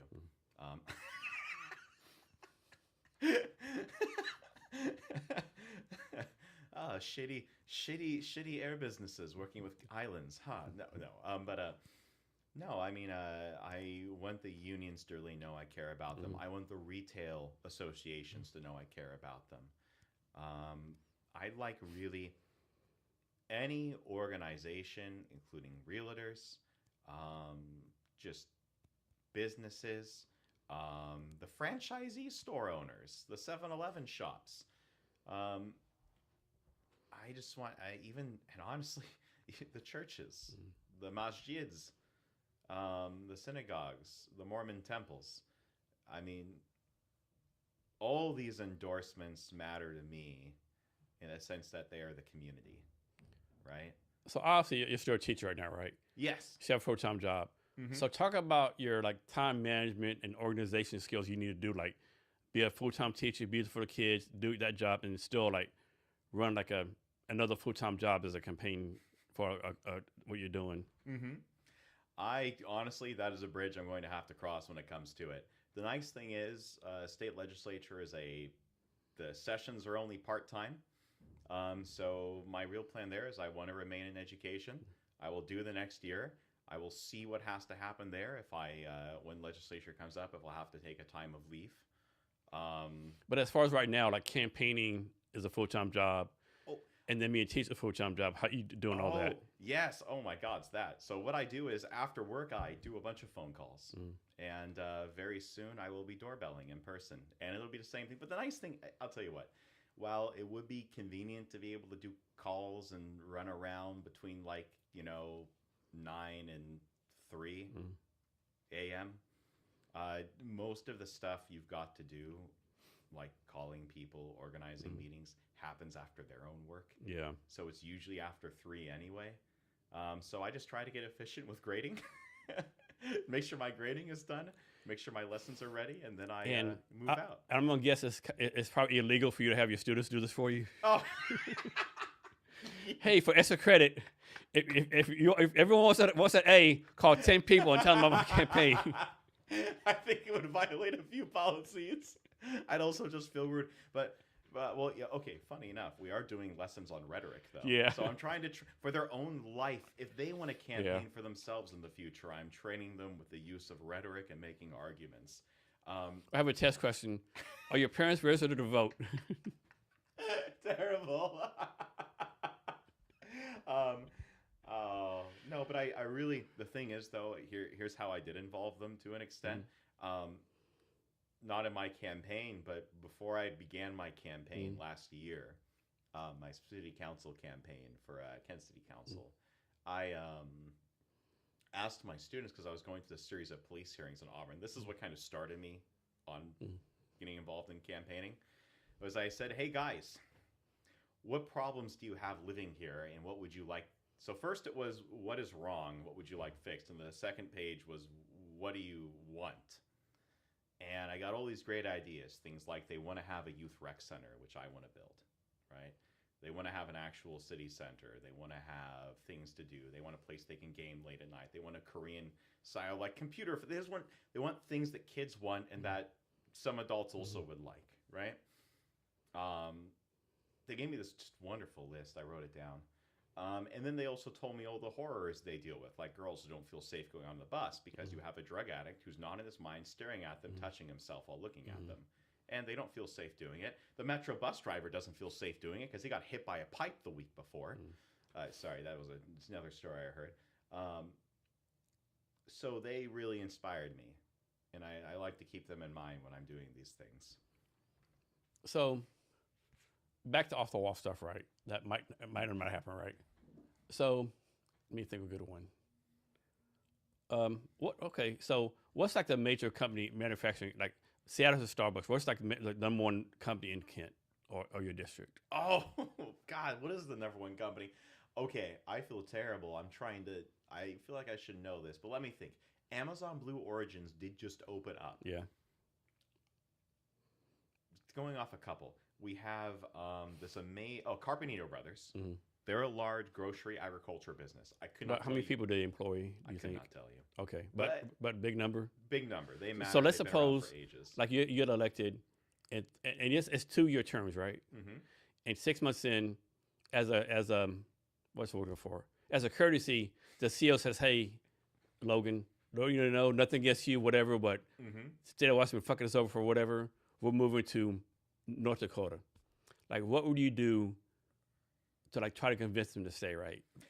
So, okay, yeah, I mean, great question. Honestly, the first thing I would do and the easiest is, if it came to that, if they were giving me the warning, this is my hope, right, is that this is a negotiation. That's on purpose, yeah. They're trying to give you like, let's So- tell Logan, let's tell the representative so Yeah. he can like work some shit out. Yeah, so then what I would do there is I would say, give me a list of what's happening to you.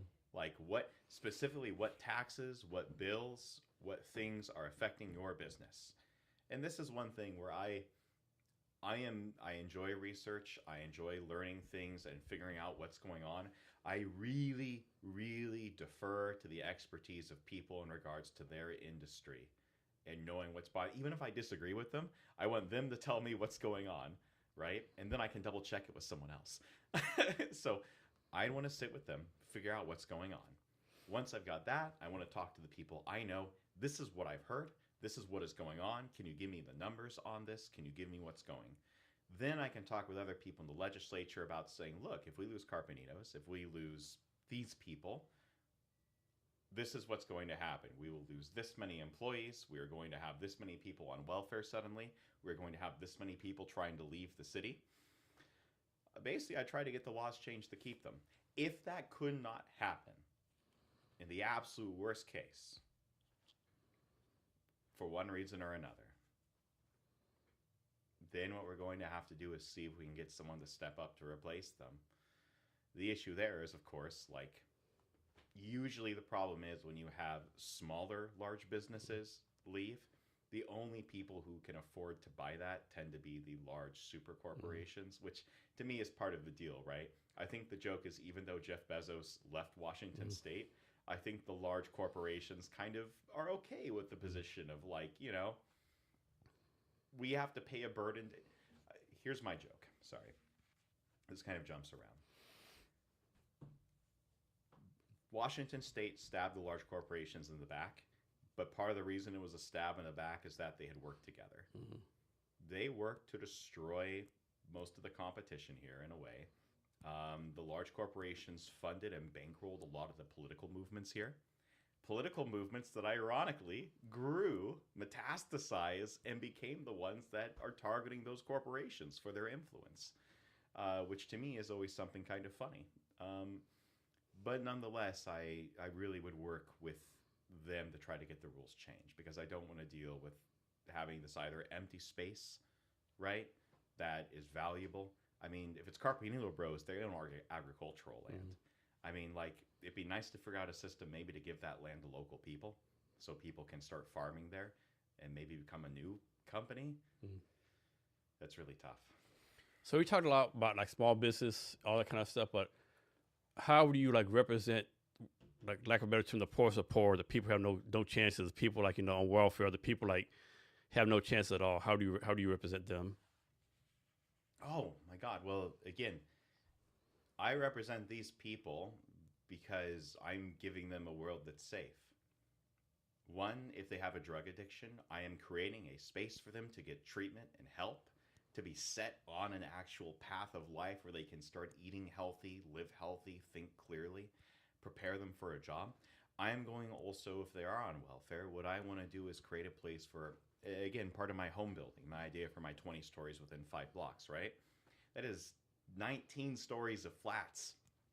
These are not apartments. These are starter homes. These are maybe luxury suites to some people, right? The point is, this is going to depress apartment prices because people will be moving into these units. They are no longer paying rented apartments. Apartments will be able to lower their rents. And now these people who are poorer can have a more affordable place to live because other people have now bought more affordable homes. Without me even having to do some weird, crazy government subsidy thing that taxes everyone, right? Which is part of the issue with affordable housing, as they call it. So I want them to know that I'm going to create an economy that will have jobs to hire them, that'll pay a wage that actually matters, and in a place where their wage can afford them a home or at least a nice apartment to rent. And most importantly, they'll be safe. I mean, a thing that they leave out that is frequently forgotten is that when you have people who go, oh no, you know, we have this one demographic, this one group is, you know, being charged with these crimes. Don't you feel pity for this kid who was arrested trying to rob someone? And I'll say, who is he trying to rob? We forget that example. The majority of people robbed, murdered, raped, harassed, assaulted in our state are poor, right? But it's funny, that gets forgotten because you realize the people making the arguments either like crime and don't care, or they're like kind of delusional. Their empathy isn't holistic. But you know, I have friends and family who are white trash. Like, best way to describe it. I have friends and family who are white trash or lived with them. And I'm going to create a world where they're going to have opportunity, where they won't be preyed upon, where they won't be allowed to prey upon people, and where they can actually grow. And this is key for me. They'll be encouraged to grow. I'm not going to force anyone, but I'm not going to allow a culture and a state legislature that encourages people to be their worst selves. So when you're elected, right, you're going to get a boatload of fucking emails, text messages, like people you know, don't know, like, you know, asking for help, whatever. Like, what's the plan? Like, you know, obviously, like, you personally can't answer every email, every text, right? I guess you have a staff, right? What's the plan? Like, you know, make sure everyone feels like they were able to reach a representative and were heard. I'm going to probably just suffer immensely. I'll have to figure out some system. So part of the thing I'm doing is I write my cell phone number on all of my material. So when I leave it at doors, I leave my cell phone there. Well, not my cell phone, my number. And it's because I want people to know they can always text or message me. They can always call. I think the only way to deal with that is just to suffer, and I'm going to get probably hundreds. Ironically, not as many people as you think call and reach out, I suspect. Then again, maybe that's different when you're state rep, so I shouldn't speak. Really, I'm just going to respond to as many as I can. I'll have staffers take it, and I'm going to try to visit people in person because I really want to be a man of the people. That's how you do this, right? I think this is natural human nature, right? So if someone runs an office, and I'll make this all up. Sure. Someone runs an office and, you know, Shot Glass CEO donates $10 million, right? And you get elected, right? Even though the laws believe say no matter how much you like donate, you have like no added extra access, whatever. But the thing is, this guy gave you $10 million, right? And odds are, if you didn't get elected without this guy's help, right? So how do you keep from like giving this person extra access versus someone who like didn't even fucking vote for you, right? Oh yeah, well, I mean, the nice thing here is that while I want to be clear, I love donations. Donations are welcome; they're necessary. It is the world we are in. I accept donations for people whose values I align with. Mm. Again, if a stock market, if some institution, some person wanted to give me money, Mm. I would accept the donation depending on what it is. Now at our level, there is a $1,200 max level if you were running for state representative. I did not know that. Yeah. That's kind of freaking low. Yeah, I mean that's for individual donations. Okay. I don't know how. But Amazon can give you $25 million. No, I think they're also capped at 1,200. Is it? Okay, that's Yeah. interesting. Yeah, I yeah. didn't know that. But let's say, hypothetically, I was in a race that allowed it. Okay, I probably might. Well, Jesus, I probably wouldn't want to accept it. It feels tainted. But if a person donated to me and we agreed on value alignment, I am happy. Mm. If they tell me, wink, nod, you can be elected. Here's what we need, though, wink, nod, or some lighting. Yeah. Again, if it's something I don't like, then I'm just not going to do it. And I mean, maybe they'll have to Huey Long me, but. Good reference. Good reference. Thank you. Let me ask you this, right? I love teaching them to my students. So, when I say Seattle, I mean the Seattle area, like Seattle, Tacoma, Covington, all this general area, right? Mm-hmm. So, I got 2009, right? I'll backtrack. You always hear this phrase, back when Seattle was nice, right? I got in 2009, July 2009. Mm-hmm. August 2009, as relatives come visit us, I think in the Pike Place Market, first thing we see is an open air drug deal with homeless people, right? In my mind, it's been like this since 2009. So when has this era been quote unquote nice? Or has it always been like this stuff going on? 2006. 2006, that's when it all went to shit, so to speak. Yep, that's when it became visible. 2006. 2006 is exactly the year. I can tell you 2006 is exactly the year because in 2006, I was about 15 or 16 years old. Let's see, I'm born 1991, October 13th. Yeah. I was walking, I met my neighbor, Tawny. Probably shouldn't use her name. Anyhow, I walked in, my neighbor and school friend said, "Oh, we're at school." And I go, "What's up?" And she goes, "I got knocked out yesterday." And I went, "What do you mean?" She goes, "Yeah, this guy walked up behind me, knocked me out, and mugged me when I was unconscious on the ground. Hit me in the back of the head." And I went, "What?" This bemused, I loved history. I had read all the stuff, and we had a neighbor from Detroit. So I heard all the stories of his youth. He was this middle-aged guy. So I heard all the stories of his child life in Detroit. And I hear this happen here. I go, what? I just don't. What? So 2006, I think that's when earlier. There have been a lot of things going on in King County since the 90s. 90s was pretty good overall. 90s, again, and this is what I learned from a lot of. Let's go up just a little bit. What? Let's Oh, yeah. Sorry. What I learned from a lot of chiefs of police was that back when there was a drug crisis in the 90s that affected most of the other parts of the country, here laws were very strict. The populations who did drugs were very closely watched. Nothing got out of hand. Laws were enforced. Starting about 2005, 2006, there have been changes. One, in housing policy. King County had been celebrated as a center of refugee resettlement. Also, laws began changing. This is also when we see it gets called the uniparty state. Washington state becomes solidly, and I want to be clear, I am running as a Democrat for the 47 LD Democrats. I call myself a Cascade Democrat because I identify with local values. I am Cascade first. I love my home. They used to call these guys in the 1980s a Jackson Democrat. But the state government took power and kind of started embracing these ideological extremes with that power, right? And they started putting laws in the schools about what we call acceptance, right? And the problem is this: I am extremely diverse. I am very aware of different cultures. My family has had exposure. I love many different people. I've traveled.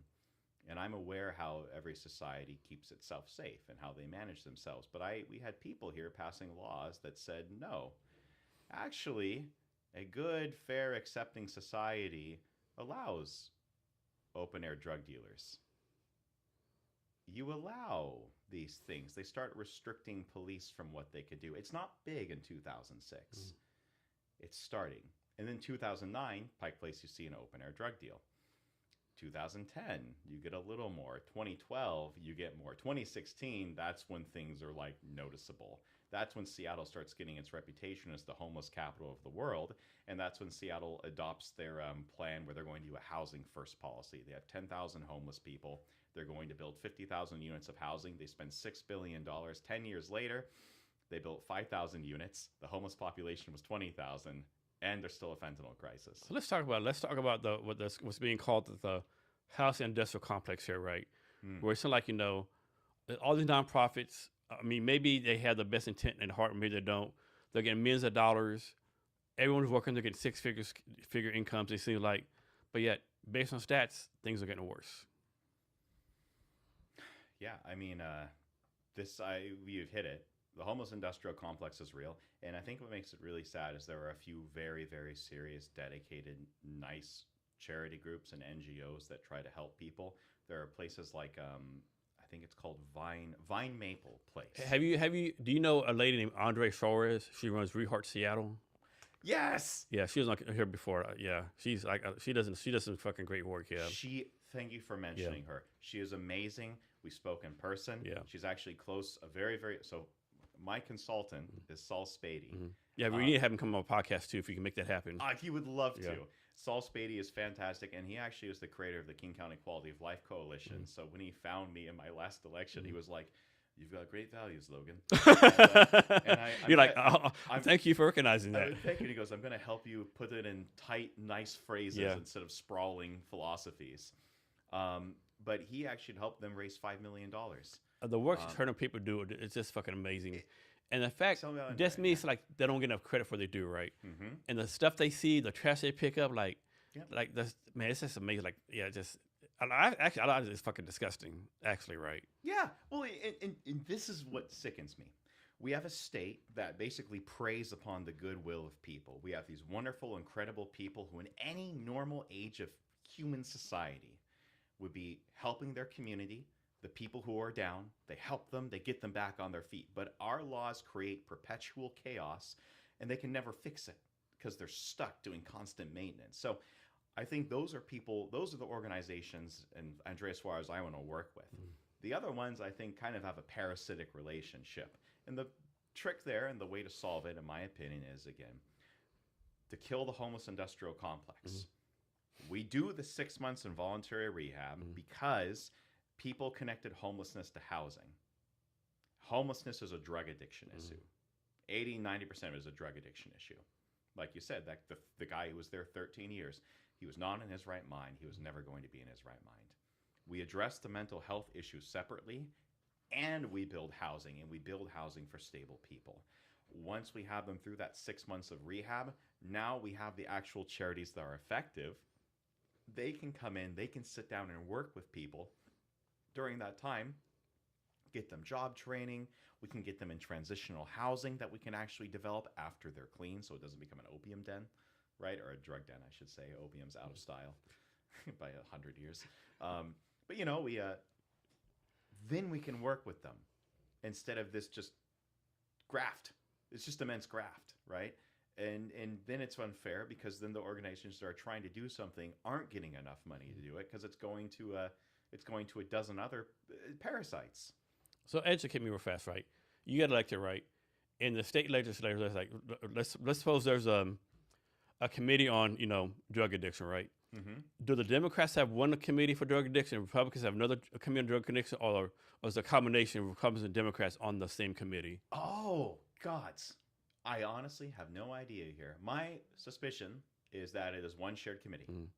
So my question is, you're on the committee, and let's suppose a person on the committee, it could be Democrat, Republican, whatever it is, but you just don't like him, right? They're a straight jackass. They don't like you, but you both know, man, in order to pass the laws we need, we got to work together. How would you overlook this person being a fucking jackass, so to speak, to work together, right? Because a lot of people can't do that. Yeah, great news. I literally don't care. I only care about policy. Part of the reason I'm running is while I have an I take my beliefs extremely seriously. I believe they are good. I want to try them. I believe in working with people. Nothing is personal to me. Nothing at this level. It cannot be. It can only be about policy. If I disagree with someone, it's on policy. If I agree with them, it's on policy. I do not care what they are. I don't care if I like them. I don't care if we're ever going to play a video game together. I just don't. I don't care if I'll ever drink together in our life. I have people I genuinely enjoy, and I never, for the life of me, want to actually go out to a restaurant with them. It is nothing personal. I just don't care. But it's a happy business relationship. And I mean, that's how I feel my attitude is going to be in government. There are people who, if we agree, we will agree. And if we disagree, we're going to find a way to make it work so we can get a policy passed. So what are your core values? What makes you like, what's your, like, your true values, or how you want to question that or state that? Accountability. Everyone must be accountable for their actions. And if you cannot, you have no self-control, then we have to make sure that you are accountable. But accountability is my first one. My second is compassion. I think really we do need to see where people are and try to help them to become better. And as a teacher, that means if a kid can't read, I'm not going to pat him on the back and say, I think it's great you can't read. I think that's real empowering, John, that you can't read a paragraph. I think that's really a strong representation of your culture, and I need to accept that. No, that's evil. That's sick. No, I need to look at a person where they are and help them improve. Now, my goal is not to force anyone, right? It's compassion. I want to show them there is a path to improvement and make that a path they can take. That's where I feel there. So accountability, compassion, and the last I'd say is community. Next, let's talk about arts and culture, right? A lot of people like forget arts and culture. Arts and culture, I think, is a big thing in any society, right? You need arts and culture. I mean, any society with arts and culture, I think, is a dead society, right? So how do you, like, first of all, I'm sure Kent is some kind of museum or whatever, but does Kent compare to Seattle, big cities? Like, how do you improve arts and culture in your district? This is the thing. We actually have this neat Kent historic we have this neat Kent Historic Museum. Near Kent, there is the Auburn Botanical Garden that also has a history of Auburn attached to it, which is really nice. But, I mean, it is not like Seattle at all. It's just not. None of it is, right?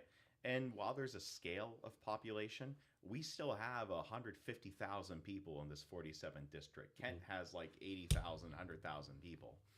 No, I mean, culture comes first.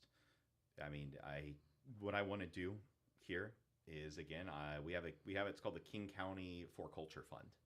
And actually, some parts of Kent have been tapping this for events. What I want to do is, while I'm building those downtowns, I want to use these funds to have live music performances, basically at bars and clubs. Like every weekend, some bar or club gets to host a live music performance, right? And we pay for everything, just using this existing budget, right? So I want music events. I want venues. I want things where people can go. I want to have a painted, okay. I get upset because I talk to these clerks, and they're really nice ladies. It's always this nice, wonderful, middle-aged women, and they want to do a paint and sip with their friends. They like drinking wine and painting. I did this with my friend. I kid you not. But you know where we had to go? We had to go to a bunch of random parks because there's no paint and sip place. So I said, I want to have a place. How does Kent not have a paint and sip place? Okay, you know what? Technically, it does. Technically. Okay. There's the small, tiny place that may still exist. I don't know if it does. How many people live in Kent again? You said 150,000?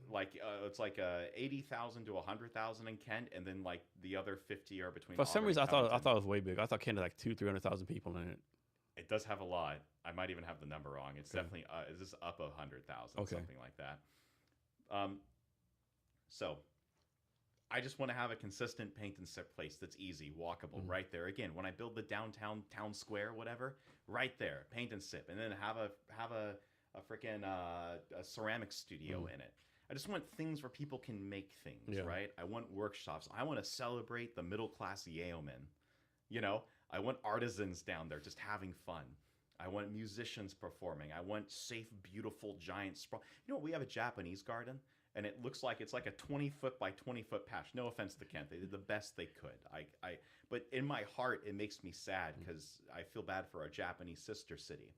I want us to have a beautiful, gigantic downtown Japanese garden with like a cinema showings in it, and like a temple with a little thing around it, a real Shinto shrine. We could have culture, and then people can take their wedding photos down there. You know, like when a place has culture, people are happy, they make art, they take their wedding photos there. It's just, So if people like work in your campaign, like whether they get paid or donate the time volunteer for your campaign, Mhm. like do you have some kind of background progress for them, background check progress, or like how do you like verify they're like decent people? I know them all personally. Okay. So the Okay. verification is I've spent years with them. Okay. Okay. But yeah, I think I assume obviously if you reach the higher levels of it, like you want to do a bit of a background. But I think really for me, the vibe check is what matters. Okay. The vibe check comes first. That's a big thing. So what? So let me ask this: what's your take on term limits? 'Cause my thing on term limits, I used to be against term limits. Like the term limits are the people voting. Then you see people like Maxine Waters, Mitch McConnell, Lindsey Graham, Yes. and you kind of see like why those people vote from all the time because they're taking care of their district. But like as far as nationwide, so like I don't know. I'm kind of mixed on that now. Yeah, no, I mean, I think it's a. The joke here is I'm mixed. So I'll be really clear here. For me, it is a secondary priority.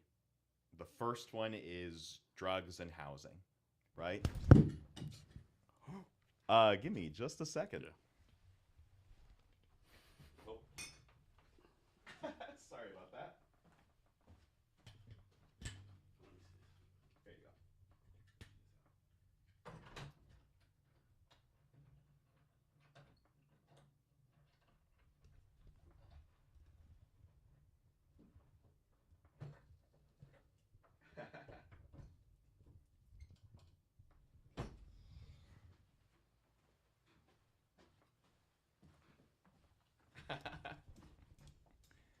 Testing, testing. 1, 2, 3. 1, 2, 3. No way. So I completely forgot the question I asked you.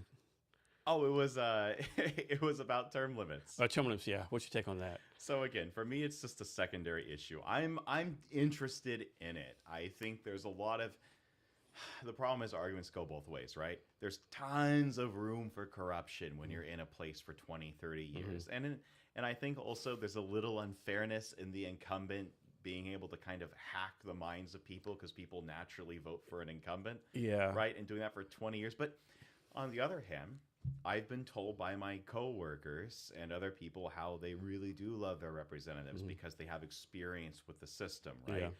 The irony is it's like having a form of nobility where it's like, oh, It yes. is. I mean, Mitch McConnell's been forever. And to me, I think it's kind of inherently unfair where, like, I think the Senate majority leader of the U.S. Senate is like a Senator Thune from, I think, South Dakota. South Dakota has like 20,000 people in the whole state, right? Like, Yeah. how did this guy get to be Senate majority leader, right? Yeah, I mean, it's just age. But it's the system, right? What's the, I think Winston Churchill said, democracy is the worst system except for all others, something like that, you know? I mean, yeah, and you see the corruption, you get it. Like corruption, I don't care what people's corruption is ever, right?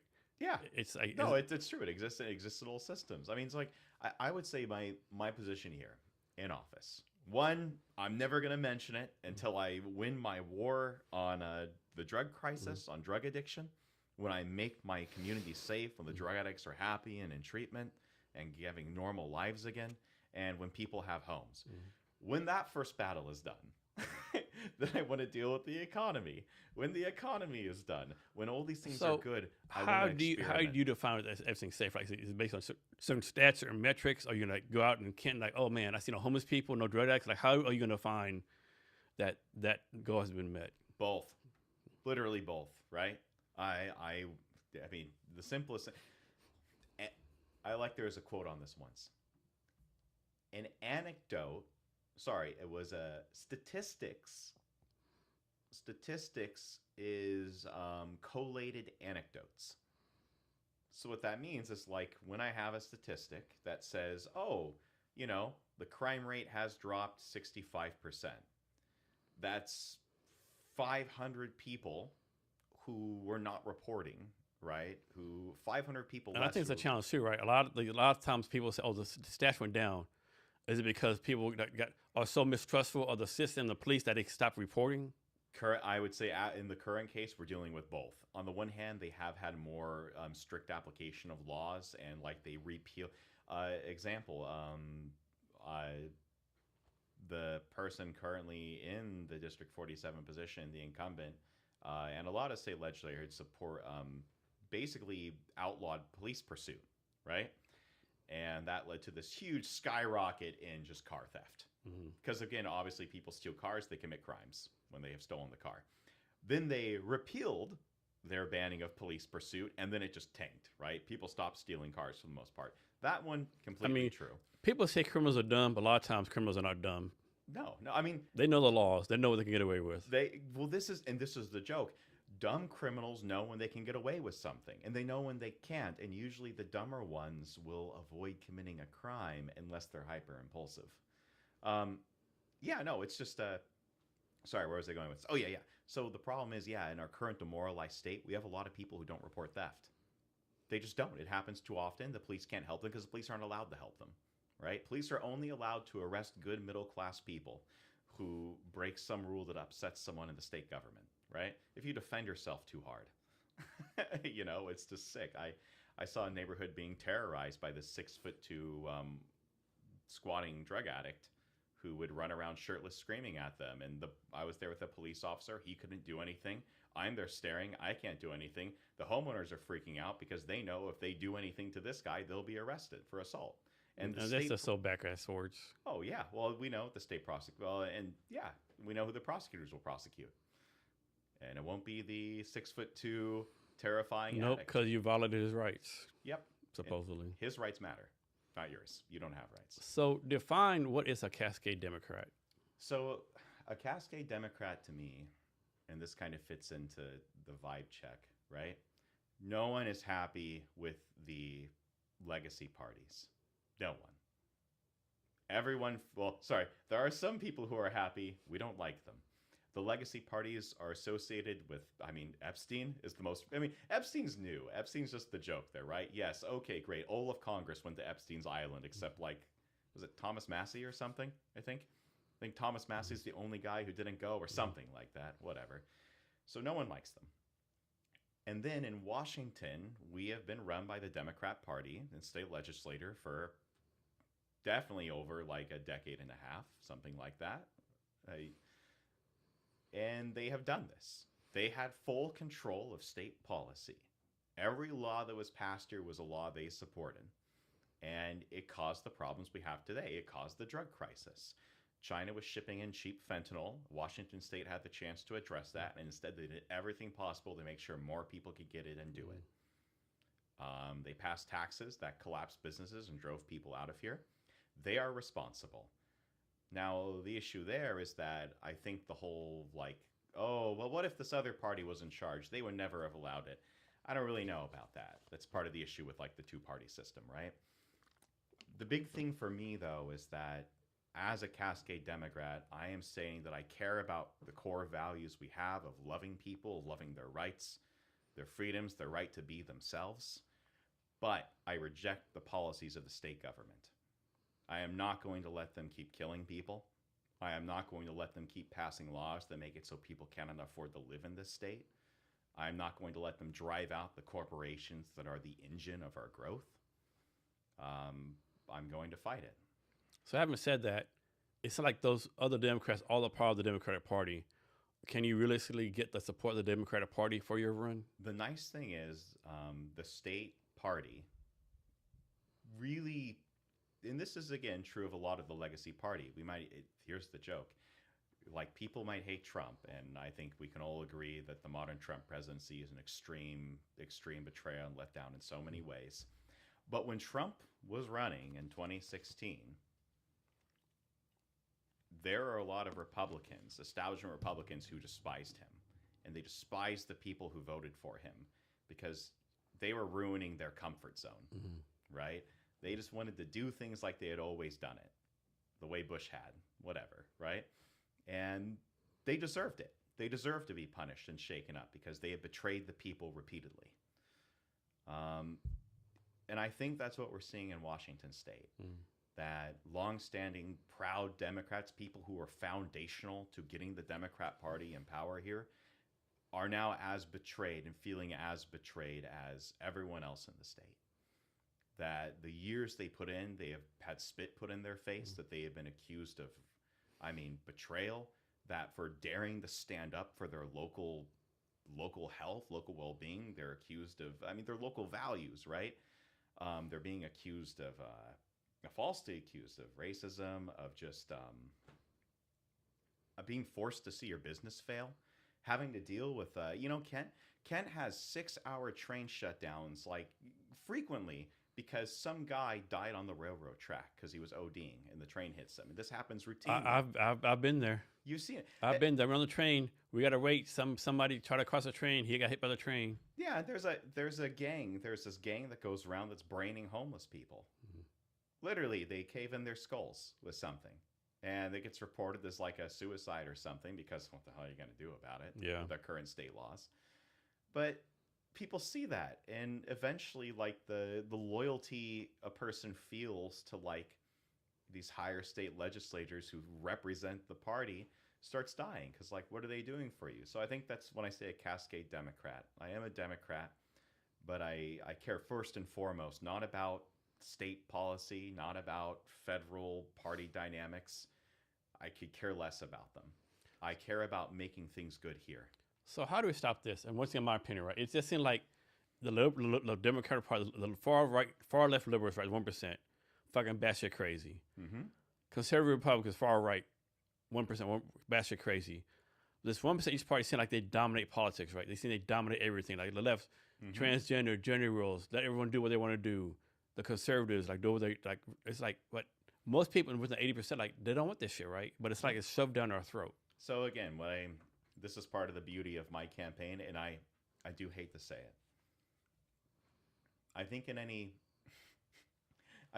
previous time, my campaign wouldn't be really possible because my campaign is purely common sense, rational policy. It's extreme rational policy. It's radical rational policy, right? But I am not touching culture issues. I am not talking about even like intricate economic things. These will like interest me, but my campaign is run exactly on 3 things, and we talked about it already, and I'll give a 4th thing. Quality of life. Do you live in a place you can afford a home? Is it safe and fun? Or is it fun? Safety. Are there fentanyl addicts outside? Are you being robbed? Do you feel do you feel scared walking at night? Going back to how I'm going to check, we'll do the night check. Do you feel safe walking at night? Do girls feel safe? Does a girl feel safe walking alone at night? That's my favorite metric. That's my ideal metric. And then the third one is, again, culture. Are we a place where bands want to go, where people feel like there's something to do every night? And I think my campaign being run solely on that is what appeals to the 98%. It appeals to the 70% of Seattleites who were polled supporting these policies. I can speak with people who would identify as libertarian. I can speak with people who identify as socialist. And we can all agree, and even just kind of old standard conservative people, we can all agree on like the things we need to do to just make a safe state. And then we can set aside the other worries. So you might not know these stats, but maybe you do. But you have to know like the stats on like for your district, like what percentage of school-age kids are homeless, what percentage are on drugs, like what percentage of their parents are on drugs or homeless, and if you do or don't do it, like how do you kind of solve this problem? So I don't have those stats on mind. Luckily, the school district actually collects them. All these stats are publicly available. And what I'm going to do about that, again, my whole thing, one is addressing the drug addiction issue, right, which affects parents and to an extent kids. I want to get the state legislature policies to make schools so unsafe. Again, schools basically are compelled by district policy that they have to have people with basically murder charges in class, right, in a completely standard mainstream classroom. I want to make sure these rooms are safe for kids. I want to actually, once we've got people cleaned off the streets because they're now getting treatment in these rehab centers, now we can have transitional housing so these kids can get a home. Because we have been building condominiums where people can actually buy homes, the apartment rent is going to drop. We can now actually have people living there. I'd like to deal with the property tax issue as well. I think it would be good if rent had to actually show what property tax an apartment agency is paying, right? So everyone knows what they're paying. But yeah, I think this homelessness issue is amongst kids especially, is really what we have to solve. And we solve it by taking on drugs head on, and then by building homes for stable people. I mean, that's the key. Yeah, kids being home, that's just fucking heartbreaking, I think. And so, like, tell me if I'm wrong, but like, I'm guessing like Kent has their own school district, Auburn has their own school district, Covington has their own school district. I'm guessing all have like different things they do or don't do. How do you work with that? So interesting enough, Covington does not have its own school district. Oh, it doesn't? Okay. Yeah, Covington. So what happens is I couldn't tell you how it's done, but the school districts have kind of like a population they cover. Mm-hmm. So Kent actually covers a lot of Covington, which Okay. is why Kent Lake High School is over near Black Diamond. Okay. But I think also Tahoma overlaps with parts of Covington. I'm not quite. I think Tahoma overlaps with parts of Covington, Tahoma Okay. School District. Anyhow, yeah, they do similar and different things. So there are some things that every school district has to do because they're kind of obligated by state policy or King County policy, and then you've got their own ways they handle things. So I kind of asked this before. Mhm. I think before I asked you what kind of small business you want to bring in, or how do you want to bring it in? Yeah. But is it like a specific industry? Like, man, I would love to have this industry come to my district. Can you say, oh, yeah, industry? Honestly, for the love of all the gods, I want everything here. Okay. I mean, literally, I just want, like, I would like Kent and Auburn and Covington to have this, like, anything that can fit inside a dense, beautiful downtown area in a way that, like, I love the idea of, like, a Japanese style thing where, like, there's a worker housing condominium. Boeing has this to an extent, where you have worker housing right next to the plant. I love that stuff. So again, any kind of business that works well in a dense urban area, I would love to have things that could function in the suburbs around that. But really, I want everything. Joke is, I used to want us to have a shoe factory because I would love the idea of everyone in Kent wearing Kent-made shoes. And then I realized we do have a shoe factory. So Nice. I just can't get over that. So let me ask you this, right? I asked this already, kind of, sort of, but like, let's suppose someone's gonna come visit you, right? You ain't seen like 4 or 5 years, never been to Kent. Yeah. You're gonna be here 3 days. You're the tour guide. What do you take them to see in your district in those 3 days? So, what I'd like them to see, Auburn just looks beautiful downtown, for one. I'm just going to take them to see the Auburn downtown because I like it. And then we're going to go to Game Farm Park, which is a beautiful park and corner area of Auburn. Really huge, sprawling, wonderful wooded area. Then, in my district, what I would like to do is take them to the new developed core. I want them to see the European style condominiums. I want to go into a club we've built there, a rec center. I want us to have a gaming session together in one of the terrifying 100 computer room Korean gaming styles lasers. I want us to go to a game at the we have the giant sports center right there. Wait. Wow, I'm forgetting. Oh, the Shower Center? Yes, Okay. thank you. Good gods. Yes, the Shower Center. I want us to go to a game there and then walk out and go to a bar right next door. Okay. So again, I'd like us to see all of that and then do the river walk. Oh, lastly though, I want us to finish at the giant new Japanese garden I'd like to Nice. have made. Let me ask you this, right? So, Mhm. I think there's a lot of qualified people out there who run for office that don't because of this reason, right? Mm-hmm. So I'm from a small town down south, right? Had a friend of mine run for city council, and she told me that her ex-husband called us, hey, just so you know, someone called me to see if I would give them dirt on you, right? I'm like, you running for fucking city council of a small ass town? Like, what the fuck? Like, what in the hell is going on if you run for a state senator or whatever? So, like, how do we keep convince good people to run for politics, right? Because everyone, I don't care what you say, everyone has skeletons in their closet, right? I just think we have this, of course not you, of course, but like, we have people that running for office who like, only reason they run because they have no skeletons in their closet, so to speak, right? No, I mean this is kind of the curse, right? It's that the most corrupt, vicious, terrible people can run, but because they're protected by a network of people who have blackmail on them, right? They're safe. Ironically, they're safe, right? And if you don't have blackmail on you because you've lived a good life, what they do is they will try to they will happily make up things, or they will take the smallest thing and then try to use that to destroy you. I think in this case, it's just really important that one, you're principled. You stick, one, that you are honest. That's the simplest one. If people say, did this happen and it was real, you own it and then you're cool about it. The second thing is that you've just lived a good life. And this is the other thing. I think if people like you and you spent your time around good people, they will go to bat for you. And I think that's a really important part of it. And it's not easy, though. It's not easy being a good person who's clean because you're their worst enemy. You're the one they want to destroy. Yeah. So how about this? Like, suppose you're running on some kind of one of your platforms, right? Mm-hmm. And you're dedicated, right? But then you get in office, you realize, oh man, like 6 months later, things change. So whatever changes, like whatever the case be, like we're like, you know what? I was wrong about that. And so you change your mind. You have reason to change your mind, but people voted for like, man, like Logan, like he fucking lied to us. Like he says he will never do this, right?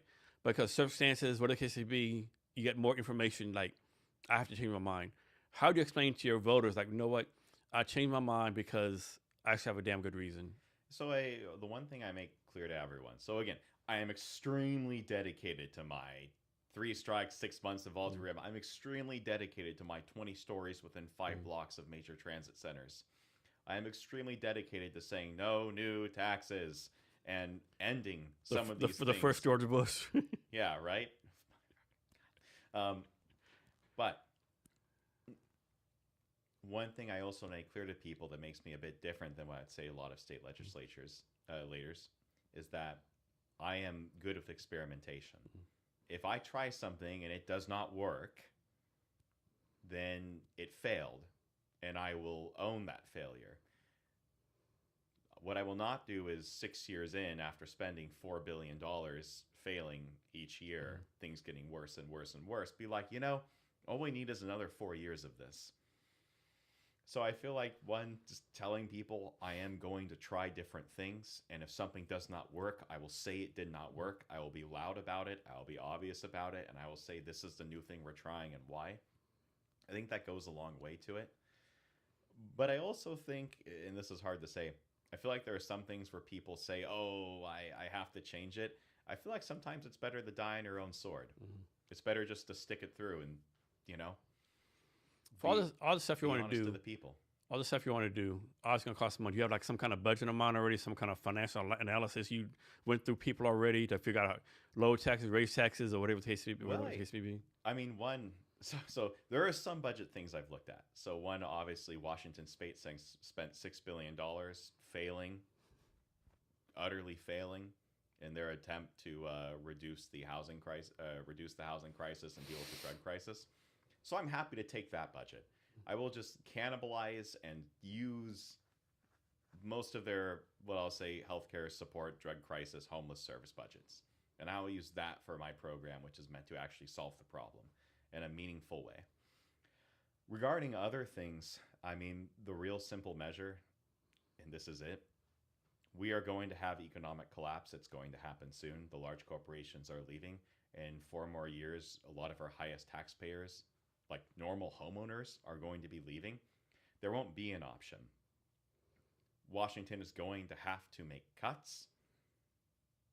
We have a gargantuan budget. We're going to have to figure out where we're spending it and spending it appropriately. This is a huge thing.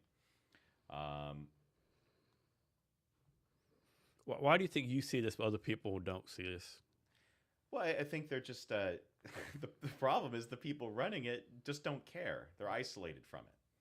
They're insulated. I seriously, no person who supports the current drug crisis and Washington State's current policies on fentanyl and drug problems lives in a place affected by this. Okay. Like, first off, they must live in a gated community somewhere. And I frequently joke how fun it would be if you bust a bunch of poor drug addicts so they could set up a camp in their private property on their private road. I guarantee you'd have SWAT police there the next day. Oh, yeah, instantly. Yeah, no. So these people they're insulated. I am not. I live in the apartment complex. I'm going to build the condominium that I will move into. No, I just think I'm more principled. I have exposure. I know when people are trying to manipulate me with ideology because I teach it. I am a teacher. I've read all the books. I know how people use speech tactics. I've been to the trainings. And also, I think this other people are terrified of the consequences. I think actually this is another level of it. There are people who are afraid of being held responsible for what happens when you make the hard choices. Yeah, I think that's a big thing right there. You hit on the nail on the head right there. I think so. Yeah, that's a big thing. And I just don't care. I just think that it has to be done, and it's going to be for the better of everyone. If we're going to avoid being Detroit, New Detroit's actually quite nice now. 30 years of decline and terror and horror and misery, 40 years allowed them to finally like change their laws and stuff. So now it's becoming an okay place. So instead of Washington, like who runs the budget, right? Like who's in charge of budget? Oh, Washington State? Yeah. Oh, I mean, like who decides? Like the money goes where? Oh, that's the state legislature. Is okay. Yeah, the state legislature, they approve like what groups are getting funding for what, and then basically they approve like new funding. And the governor, what is the role of the governor? He's like says yes or no, votes, vetoes it or something, or okay. Yep. Essentially that. And I'm sure the governor must have some extra influence in it. I'm not clear on the exact levels of it. That's stuff that I will absolutely be learning as I get into it. But yeah, I mean, we just have to have someone who's willing to say that like we are killing our people. They are literally dying from fentanyl, and the ones who aren't dying from fentanyl are trying to leave the state or they're losing their business, and we will not have money. And if we are not going to have money, we are going to have to let our people keep some of their money so they stay here, so we can have a tax base at all. How do you think we can improve, or your district can take advantage of our import-export trade?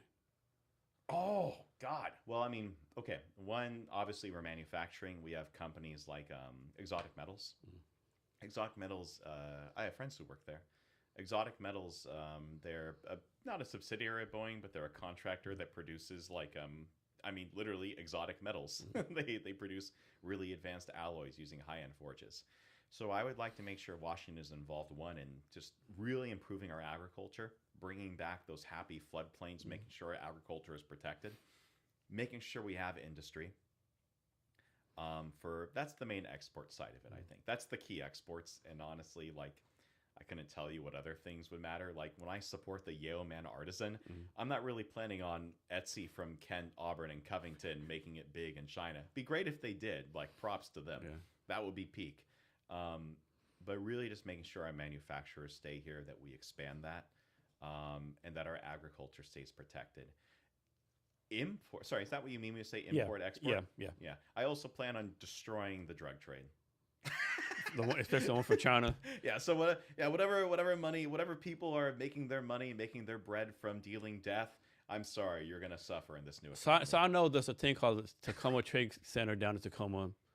They take trips to China, Vietnam like once or twice a year.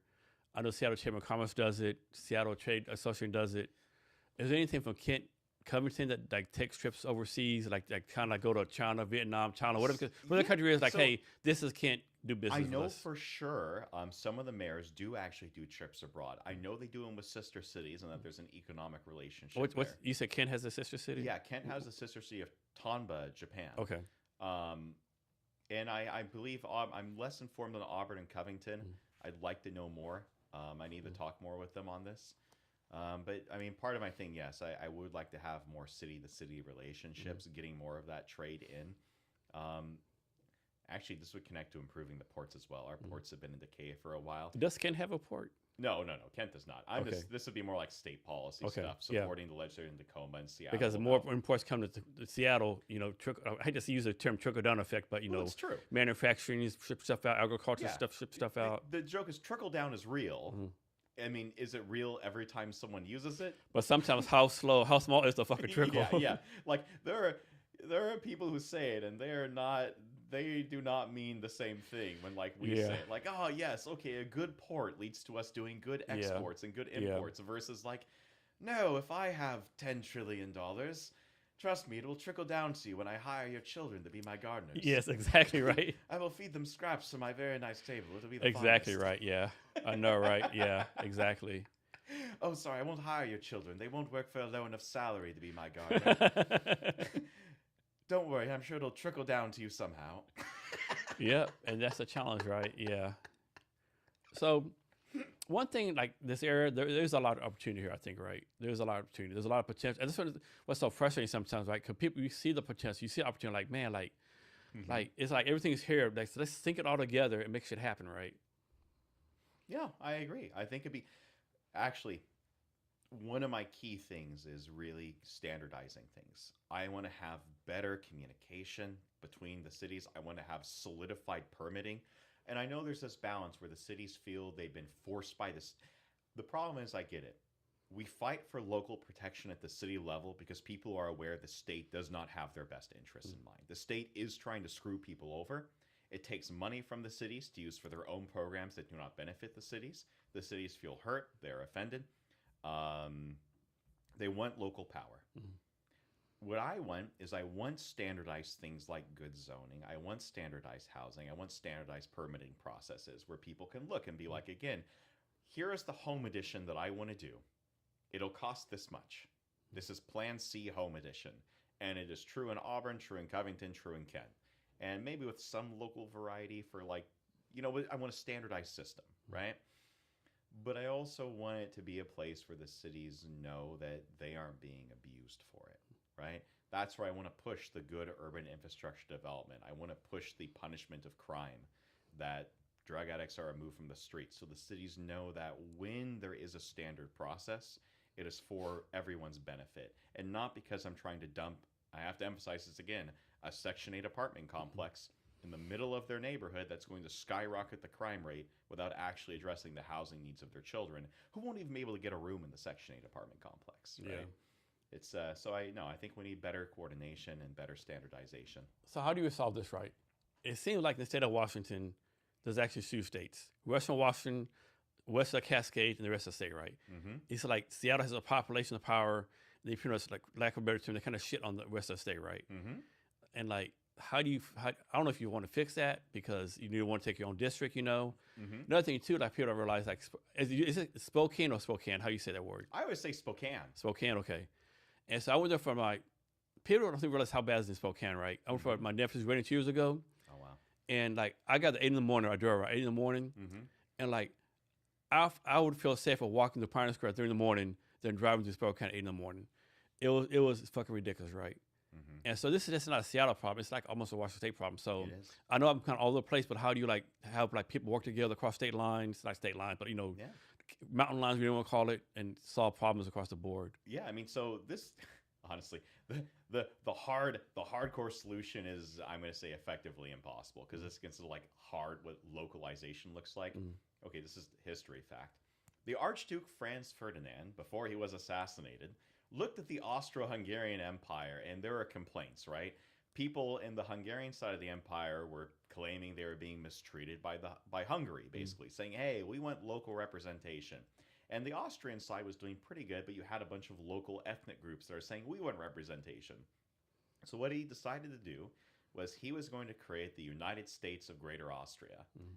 And what was going to happen was basically that all the major huge cities would become their own district. Mm. Also, most of the cities were German. Some of them have most of the cities were German majority.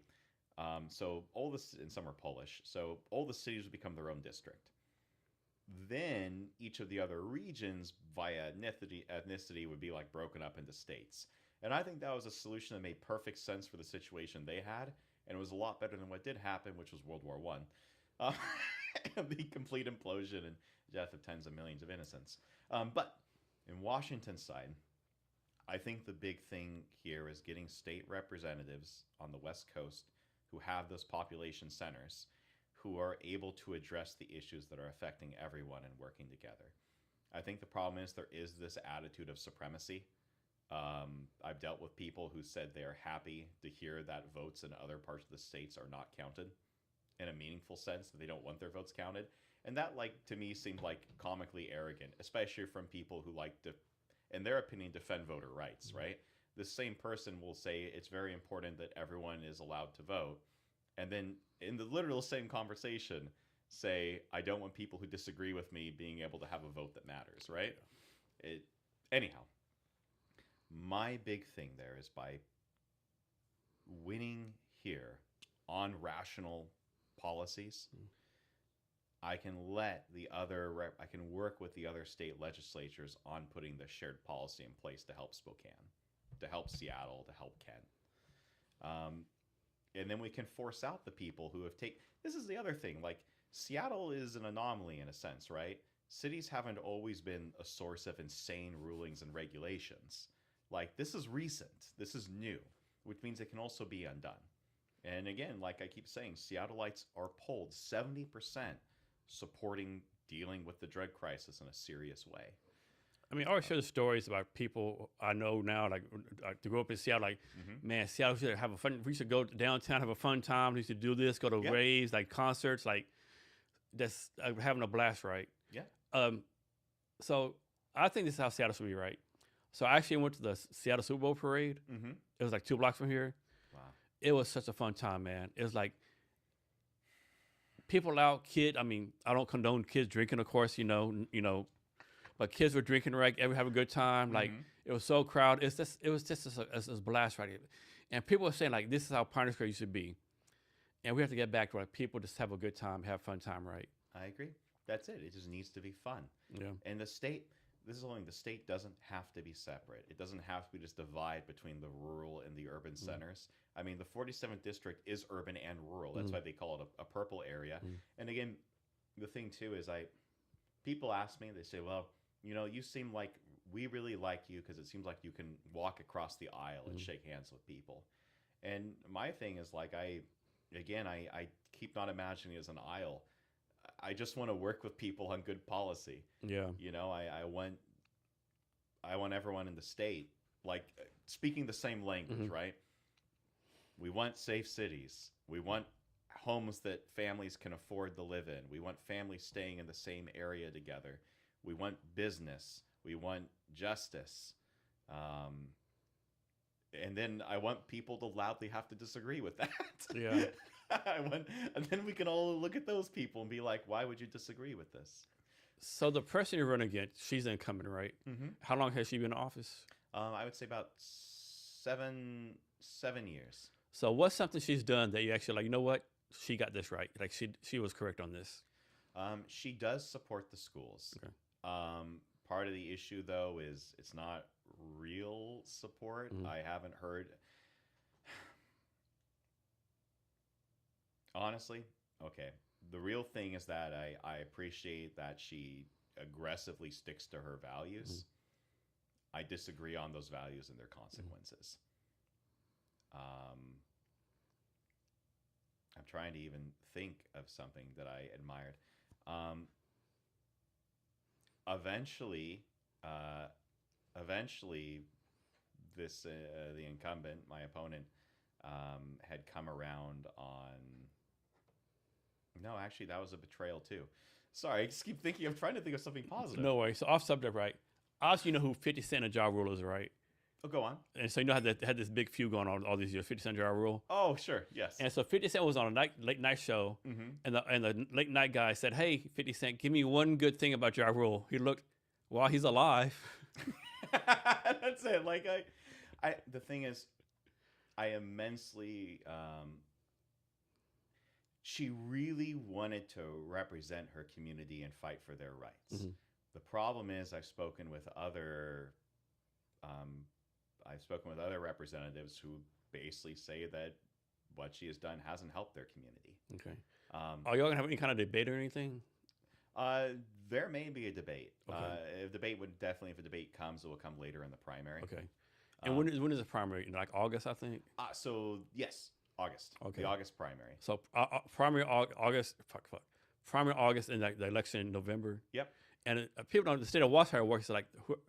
It doesn't matter if you're Republican or Democrat. The top two vote getters move forward, right? So, and usually, unfortunately, instead of Washington, it's like usually like top two Democrats move on to the primary because Republicans don't get enough votes, right? It actually is interesting. Again, so District 47 is a purple district. So actually, it's far more common that you have a Democrat and a Republican contender go to the election. Okay. I think that's a good thing. The nice thing is it's a sign of. There's a sign of some political balance. I would say it's not necessarily wrong to have like one party dominating an area per se, if the people within the party are fighting for good policy. I mean, if both candidates are fucking batshit crazy, it's not a good thing. No, well, that's the issue, right? And this becomes the problem. We're trapped. And part of my campaign is trying to change that equation. So it's no longer people being stuck going, What I don't want is people being stuck with loyalty to something that is abusing them, right?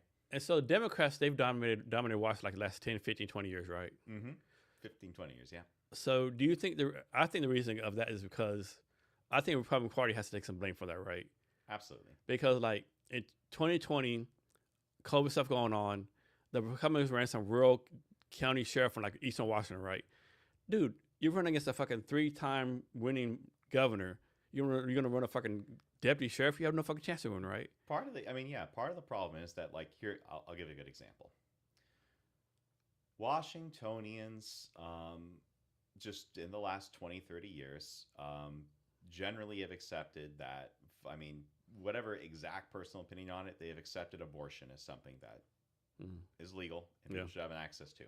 And when you have someone who campaigns openly in a world where we have 1,100 people dying of fentanyl, when streets are dangerous and it's dangerous to walk at night and businesses are failing, and you decide to campaign on an issue that only matters positively to 20% of the population, you are losing. Yeah, you are going. I agree. It's just insane. I'm talking about common sense, right? Like that's it, and it's just like, and the joke for me again is that people take a personal value that they have on a subject and they forget the wider picture because they're so obsessed with like this issue. And like my thing is like, look, I love children. I work as a teacher.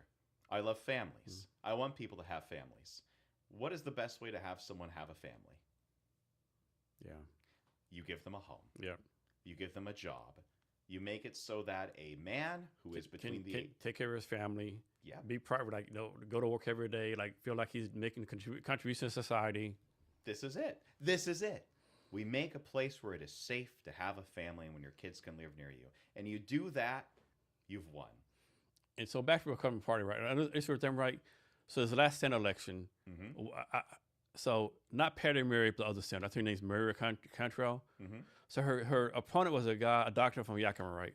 He actually did pretty good in the primary, right? Like 35, 40%, right? But like, he never went to Seattle campaign, right? Like, they said as a Republican, you got to get 25, 30% to be competitive in Seattle, right? But he came here one time, and the rest of the state used to say, like, you're not winning the state of Washington any kind of campaign if you're not in Seattle campaigning, right? But for the people who do it, it's like, dude, you don't want to win. No, I mean, this is it. There's a lack of seriousness, and that's kind of what and again, like, I don't like. I mean, you could say it's the same in Texas, right? Where like we don't want a state monopoly because in a way it becomes fake, and it becomes fake in its own way, right? Parties get comfortable. When they get comfortable, they actually stop listening to their people. Yeah. I know there was the Brendan Herrera race in Texas was a good example of that. The one in South Texas, right? Yep, South Texas. You have an incumbent, been there for a long time, seen as a quote-unquote moderate, right? Oh, man. And really, that was so crazy. After she won, all these people, she only won because everyone's racist. Like, were they racist the last 20, 30 years they voted for you, right? This is it. This is... now they're racist? Yep. And again, it's just this, there's this comfort. Yeah. And it's... I mean, that's how Trump won Wisconsin, Michigan, Ohio in 2016. You know, Hillary never went there. So I want people to know that, like, I care about the values we have as Washingtonians, that I respect them. I respect that we are a free, liberal state in many ways. But I also want people to know that I care. My absolute first concern above all things is safety and having homes people can live in and a city that's fun and safe where kids can party. And that's what people don't realize, right? Like, you might consider yourself like a conservative Republican state of Washington. You're probably a fucking moderate Democrat in Texas, right? You might be a fucking liberal in Texas. No, you're a goddamn Republican in Washington, right? Or Maine, whatever the case may be, right? Democrat is not a Democrat everywhere. Democrat everywhere, right? Oh yeah, no. These the terms are loose. Well, and this is a funny thing about the higher level party institutions, anyway, is that people act like they're these eternal monoliths, right? And the joke is every couple decades they flip. Yeah, people don't realize this.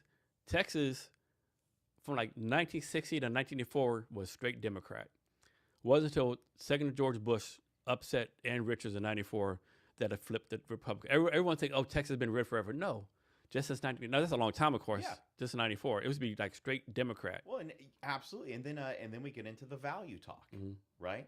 I mean, the Democratic Party, as we know, is established really by FDR. Yeah. Like Yeah. really, that's it. Yeah, it is. It's FDR. Yeah. And FDR says, but and then we get a change in the 90s when Bill Clinton takes the party and in a way reshapes it in his image, where he goes over and says, well, we're actually the party of big business. Yeah. Like what? and it worked. And this is the joke. It's like it works. Now, like, I mean, that's why I keep saying I'm a Democrat. And I am a Cascade Democrat, and I like that focus because again, it's local values. I remember when George Bush ran, the second George Bush ran for like he was like on the Texas Rangers or whatever. Everyone was like, man, this is a publicity stunt. No way. Ann Richards, like she was like very fucking popular, right? She was like everyone knew her, like she was a very popular governor. She won in 80% of the vote. Like no way Bush was gonna win this. Like oh shit, how the fuck did he win, right? And like one of the biggest upset ever, like probably national politics, right? And then 6 years later, he ran for president, right? Mm-hmm. It's and one thing about like Texas politics, so they're doing the Senate primaries now. So on the Republican side, it's like the Senator John Curran, he's running against Attorney General Ken Paxton. Mm-hmm. So Ken Paxton, he makes the most conservative guy in the world look like a liberal, right? He's like so conservative, right? So they're doing a primary, and the Democrat side, this guy who won, Representative Talik, I think his name is, he's actually like a Baptist minister. Mm-hmm. Like he did an interview with Joe Rogan one time. I'm like, I'm not saying he's gonna win, but he's gonna fucking surprise a lot of people. Like he's like common sense, like he's like Texas values, like he's just a Democrat, right? But he, like, and most Republicans like, oh, Democrats are anti-religion. Like this dude's a fucking Baptist minister, right? You can't play that route. I'm not saying he's gonna win, but he's gonna fucking shock a lot of people in Texas. Like how well he's gonna go, I think. Do the same thing. This is, I mean, I love this. This is the beautiful thing. This is populism in action, where politicians in whatever party, whatever state, are standing and are learning to listen to their people, right? And that's what they have to do. And I'd say the joke is that when you have politicians and representatives who listen to your people, who are from your people, who live amongst them, who are seeing what their life is like, who aren't insulated in some far-off ranch or some gated community, whatever, you will get good governance. I always thought it would be really fun if like all public officials were compelled to take mass transit. Oh man, if only. If only. I mean, to me, imagine how many good changes how serious it would be taken, right? Security, when again they're just okay letting the people suffer, and that sickens me. So how do we stop this, right? It's like a lot of times, like suppose you have two sides debating something, right? Mm-hmm. And they're signing 10 issues, right? I really do left and right. And suppose the left says, okay, right, you can have these 9 things, whatever, but I need this 10th thing. Right says, okay, no, I need all 10 things, right? This 10th thing is so important to me, I'm willing to give them the 9 things. I'm like, you have 9 things. Maybe this 10 things like your core value or whatever, you really need it, but man, you have 10 things, you have 9 things. Yep. Take that fucking victory and fight another day, right? So many politicians like, no, this is such core to my core value of my people. Yep. I need this 10th thing. I'm fucking blowing everything up. I know. It's fucking insanity. You got it. Well, and the joke is, this is why they then lose. And in a way, the joke is, I like the purity of what I'd say. I like when a casual person not involved in politics has strong views that they like stick to. But the joke, actually, you know what? Here's the joke. None of them even really stick to that. People have friends with different beliefs. No one grills every single friend in every single like point, right? You don't do it with family. The ones that do explode. Yeah. And then like I've heard some people say it as like a bragging right. Like, yeah, I don't talk to my family anymore. And I'm like, if I wanted to ruin your life, that is like a curse I would level upon you, right? Unless like, okay, if your family are old, dangerous, horrible addicts, okay, maybe we can make an argument. But like, it's just sad. We need to work together. We have to work together. You want to negotiate for the thing that makes the most people, the benefit to the most people. And yeah, like you're saying, if you take a small loss in an area that isn't going to save millions of lives, you have helped people, and that's why I try to keep my platform as only 3 things, right? I'm not fighting for everything in the world. I like a lot of things, but I'm fighting for only 3 things. Yeah. So the state of Washington, you said it's like a part-time job, right? Yes. Do you think that's a good thing or bad thing? Oh, that is hard. Sincerely, I couldn't tell you. Hmm. I think I, tell you what I though. can see both sides of it, you know. Yeah, I mean, okay. Argument in favor of part-time session. One, that means your representatives are still a part of the people, Mm-hmm. right? They're not making a salary that's going to pay an easy like living, Mm-hmm. right? It's like I think it's 66K, something Mm-hmm. like that. That's for state Mm-hmm. representative. Um, this is not a way to get filthy rich. You'd have to do some incredible complicated Mm-hmm. kickbacks that are probably impossible. Anyhow, so you have people in a way it's like the old American system, right? Where like our leaders were like part-time, Mm-hmm. right? So they're of the people, they're only there for a bit. That also means the government isn't like constantly fighting and finagling. Mm-hmm. On the other hand, I mean, if they're there all the time, they're able to constantly be working and initiating policy, which truthfully, we could assume the rest of the year they're probably still working on anyway, Mm-hmm. right? There's probably, I would assume there's no way a representative or a legislature is not constantly meeting with people. Yeah. I mean, you have to be in contact with them. I don't know. I'd be happy to experiment. All right, guys, for 5 years, 6 years, we're gonna try this. Yeah. Um, What would you say though? I see pros and cons. Like Texas is the same way, you know. Like so Mm-hmm. you got a part-time legislator, go there, do your business or whatever. But like, I guess it would not make you don't have like a professional politician, right? But like you only working part-time, like, and then if the legislature's only part-time, does they have to give the lobbyists and bureaucrats the opportunity to, like take Mm-hmm. over and run everything? Like suppose like you get like you get elected, right? Yep. And you're like you want to like okay, let me ask the Department of Transportation, whatever. They've been there for 20 years. They're gonna give your the answer they wanted you to hear, right? Yeah. Versus you being there yourself and realizing, you know. I don't know. And then of course, I guess you save money by not having like full time politicians. You know, I like no. That's a good experiment to do. Like, I'm guessing there's some states like full time politicians. Like, how does a part time versus full time states? How's that operate? Like, how like Yeah. is one like better operational done, more budgets passed? Like, I don't know. Honestly, that's a good metric. There are some people I'd be happy to ask after this because I'm sure they'd have a better informed opinion on Yeah. like it. But I'm intrigued, sincerely. And then since it's not full, like it's not professionalized, so to speak, you're less inclined to have people like stay in office like 20,000 years, Yeah. right? Honestly, yeah. And I bet you actually that's probably a key part of it, right? Because, okay, I'm thinking state rep level now. It's 2 years. So that would be 2 years you'd be taking off from your employment, your Mhm. job. Totally fine if you're independently wealthy, Mhm. or if you can come back to a job you've left in the hands of someone you trust, Yeah. or you're a 24/7 kind of person where you can just be operating on Yeah. all cylinders, right? But I assume this way allows you to like again, I think the old Washington model where like the representatives will be the congressmen are called this house and Mhm. they have to go on their wagons for 4 weeks and then show up and then they're there for a couple months and they go back to their plantation or their business, right? Um, so I get the pattern there. It does seem fairly American. So this is a guy I know. He came on the podcast. Mm-hmm. He used to be the mayor of Ording, Joshua Penner, and now he's like a representative. He did a thing on Facebook. They just like did a 32-hour session in the House, right? 32 fucking hours, right? So are you ready for that? Yeah, oh my God, that'd be so great. Yeah. You. This is a story I've been told and I really love it. It just I always keep this in mind. So Lenin, terrible evil man, very intelligent, very good political operator. Sorry, your 32 hours remind me of this. So the obviously the early Soviet Union didn't really have set political policies. It's a new government that had won a revolution. So what they had done was they didn't have really set quorum rules. So he had told all his people that had a really important session coming up. And he goes, okay, guys, what you're going to do is you're going to leave early, go nap. Then you're going to come back at like midnight. Start trickling in around 11 p.m. to midnight. And they're like, oh, okay.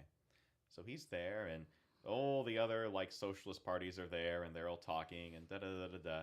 And then as the day goes on and everyone's drinking, people start leaving.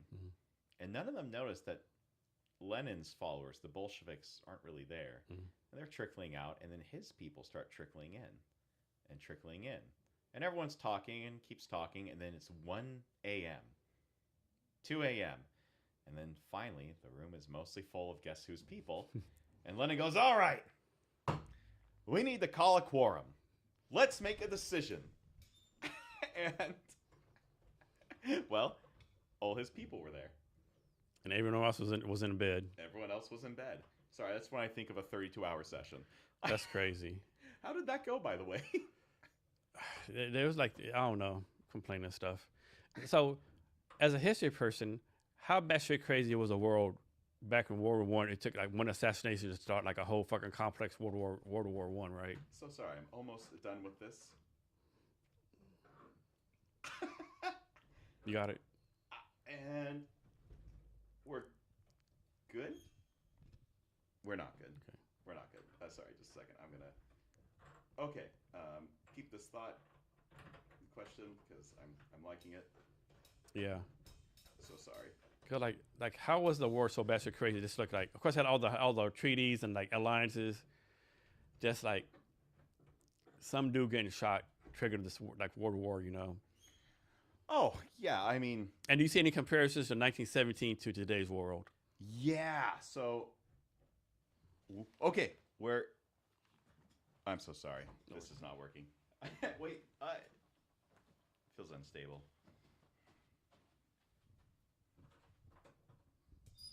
I should have just got up to do it. Yeah. Oh, that was probably throwing it off, I'm sure.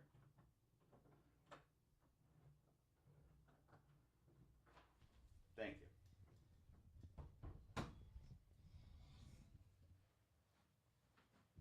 I'm trying this one next. Oh yeah, you know what? I'll actually try. I'll try that other one you recommended. Which one? That middle one with the This green one? cap. Yeah, I'll try this one too. sounds good. So Buffalo Trace, this is my go-to one. It's like $25, $30. It's decent taste. Cheers.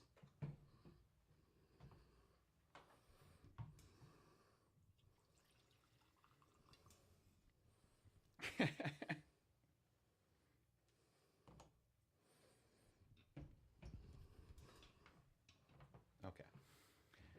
Yeah. So. Cheers.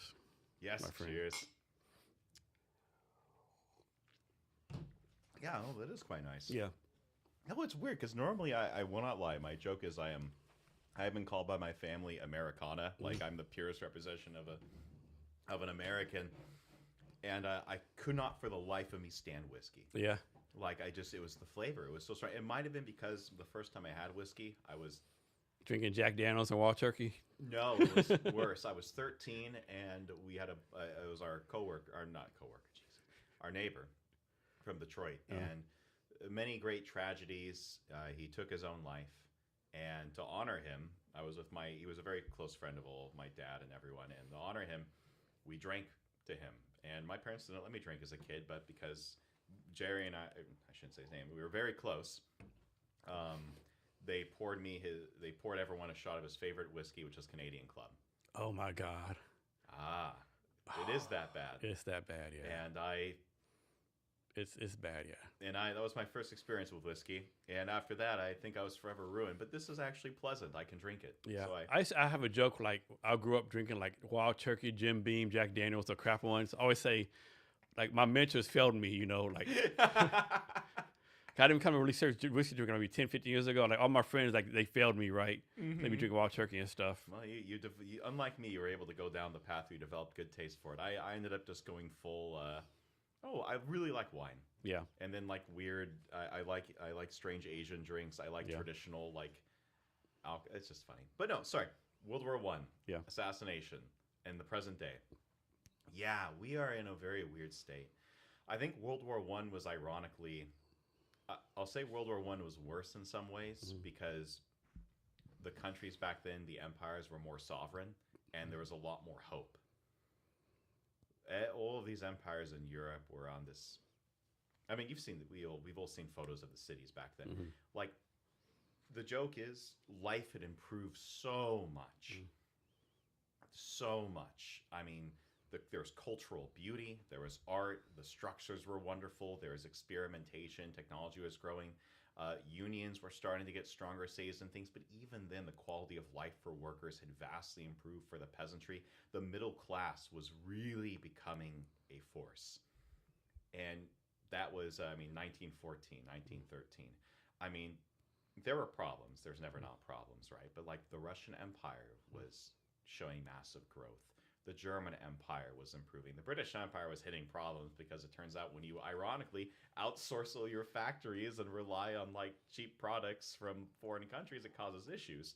But nonetheless, there was a lot of growth. And then, yeah, you just have people who aren't common sense. You have people who are too greedy, right? And I think that's the real arrogance of them. You know, you have these countries who all they had to do was sit down and look at the reality of the statistics, right? How much money will we lose fighting versus what you will gain? Like, is it worth killing people who are literally your cousins? Yeah. You know, like these kings who are literally cousins. And it's just, it's offensive to me because in a way they were more naive and they were in a much better position. And the consequences of World War I mean, we're still living with today. I mean, the trench warfare, that had to be horrible, you know. And then I've always heard this, when you take on this, right? I think there's a theory out there, like, the United States did not have to go into war. And President Woodrow Wilson actually made us go to war. He kind of set up, was it Lusitania who got, Yep. that he Stored weapons on it. Yeah, Yep. on purpose to bring us into war. I've always heard that as a theory. Absolutely. The U.S. has a long history since the Philippine War of false flag operations, you know, and it's the only good thing to come out of the Epstein files, the only good thing is that now Americans are finally not as naive as they were. Every other person in the world, if you talk about politics, they're like, of course our elites are like pedophiles or weird sex perverts or criminal. They just know it. Yeah. No person from the former Soviet Union has a naive concept of government. Yeah. And when I talk to people from Poland who have migrated here, they see our government, they're like, how are you guys falling for this? Like, they did this to us. Yeah. But like, sorry, so like back then though, like there was hope, but our government did get us in because you have terrifying banking alliances. You have idiot kings with their misguided arrogance, and then you have these very, very intelligent, cunning background manipulators, and they get Woodrow Wilson into the war. So what do you think is about us on boats, right? Because the Spanish-American War started because a boat got blew up in Havana. Lusitania, 1917. Gulf of Tonkin War, supposedly boat right. It's like, so there's a guy on front on TikTok. His whole thing is like, we're America, don't fuck with the boats, right? It's like, you can do what you want to. If you turn our boats, it's World War III, right? And the joke is, here's the real joke, is that all of those, no one messed with our boats. We did it ourselves. There was one time a person messed with our boat, and they totally earned everything, and it was the Pirates of Tripoli. Yeah, the Barbary Wars. The Barbary Wars. And and you know it was a good war because America comes in, destroys a pirate base, we get our people back, and we leave. Yeah. And after that, France and the rest of Europe, the joke is people don't really know this, but the reason France ended up owning Algeria is because of these awful pirates who were there. Before those pirates had raided all the coast of Europe, enslaving millions of Europeans. We show up, bomb them, show they're basically nothing, they're weak, and then the rest of Europe goes, well, screw these guys. Yeah. And then they ride in there, clear them out, take the coastline. And like I said, it's in our DNA, right? America, like, we love to go to war, right? Like Civil War, 1812, Indian Wars, Civil War, Indian Wars again, Spanish-American War, 1917 War, the shit down in Central America, South America, right? On and on and on. I mean, it's kind of a funny thought because I'd say actually the truth is Americans are traditionally a less warlike people. Now, we do frontier war. That's our real thing, I think, is we're frontiersmen, right? Our wars are frontier. Other people are always fighting organized state wars. Us, it's frontier fighting, or it's like fighting against kind of these like second tier, third tier countries, right? We didn't really fight peers, and when we do, we pardon me, so sorry. When we do fight peers, we had a trouble. Yeah, but we make it work eventually. Yeah. But like, we fought Britain in 1812 and it didn't go well. Yeah. But yeah, no, I agree. We have this, Americans had this desire to expand. Mhm. And I think the Monroe Doctrine is one of those few times where, like, no country in the world had a different policy, Mhm. right? The war against Spain for the, Yeah. I mean, every country in the world did that, Yeah. every empire. But World War One was just, Yeah, I was watching one of the news agencies recently, all the stuff going on, mhm. and some guy had said like, "Why is America only interested in doing what's best for America?" And the guy said, "Isn't every country like that? Like, are you kidding me right now? Well, Why would America not do what's the best for America? Every other fucking country does the same thing." Exactly. And, well, and I think this is what really offended people about, like, what they eventually were offended by with the Iraq. Hey, scoot up somewhere. Oh yeah. So I think this is eventually what offended them when Yeah. they about the Iraq War and the Afghan War and the most recent Iran War that we're having now, Yeah. is that, as terrible as it is, when America gets involved in a war against Spain that grabbed the Caribbean, Mhm. we get the benefit of controlling sea lanes literally Yeah. right next to us. Yeah. You can argue about whether the war against Mexico was justified or not and our support of Texas, but the point is it literally gave us the Southwest. Yeah. Like, that is a hard material gain that benefited basically every American, Yeah. whether or not they were happy with it. Hawaii, I feel terrible that we let a pineapple corporate. I really have a grudge against corporations Yeah, that was kind of having a fucked. say in That foreign was kind of policy. fucked up. Yeah. But Hawaii is a nice island. Yeah. People like the vacation there. Not so much me. I Yeah. prefer less touristy places. Yeah. But, there are arguments to be Mhm. made for it. These wars were sold to Americans as defending us and making us more peaceful and safer. And what happened? Like, Yeah. are we 20 years later, are we safer? Yeah. Did our economy improve? Did things get better for local American businesses? Yeah. And my thing too, like people don't realize how advanced China is, right? It's like very advanced, right? Is it advanced because they're smarter, or is it advanced because we spent like trillions and trillions of dollars in 2 wars for 20 years, right? Oh, thank you. And again, the Chinese people are incredibly hardworking, incredibly creative when they have access. I mean, again, it's like with the Japanese, where once they had access to Western technology, they made their own things with it. But it took, like you said, massive amounts of foreign investment, and Yeah. it was done specifically hollowing out American industry. Yeah. It wasn't this equal exchange of like, hey, we're going to license a product line Yeah. to you. No, we're going to strip out Minnesota Yeah. and Michigan, Yeah. and we're going to bring it to your place. Yeah. And we promise the average American will definitely benefit. Oh yeah. NAFTA's the best thing ever. And again, the joke is this, that like the initial benefits can be maintained, but it's 2026, and now you've got millions of Americans on welfare who would have had a job, right? And then you realize that, like, okay, a car got a little cheaper, so more people can buy this cheaper car, but now you have more people paying taxes to subsidize people who are on welfare, Yeah. right? And then my grandfather always told me this story. So America, again, World War II, utterly awful war. And also the American war against Japan, which was the most unnecessary part of it, Yeah. But we bombed Japan. We firebombed them to hell and back. We destroyed all their industry. Japan didn't have the best industry in the world. They can make aircraft carriers, but we firebombed the hell out of them. And then we nuked them. One of my students made a joke once saying, Japan crossed America and we dropped the sun on them twice. Yeah. I've heard that before. Yeah. But people forget the firebombings, which were deadlier. Yeah. But after the war, here's What was the joke? Yes, the sun does always raise on the Japanese Empire.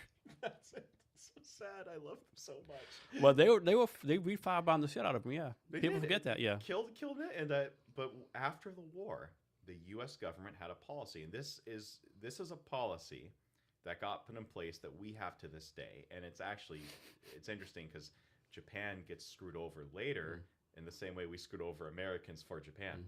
So what happened is in the 1950s, 1940s, America redevelops Japan. And we basically make a deal with the Japanese government. You will not have a military. You will have no independent foreign policy.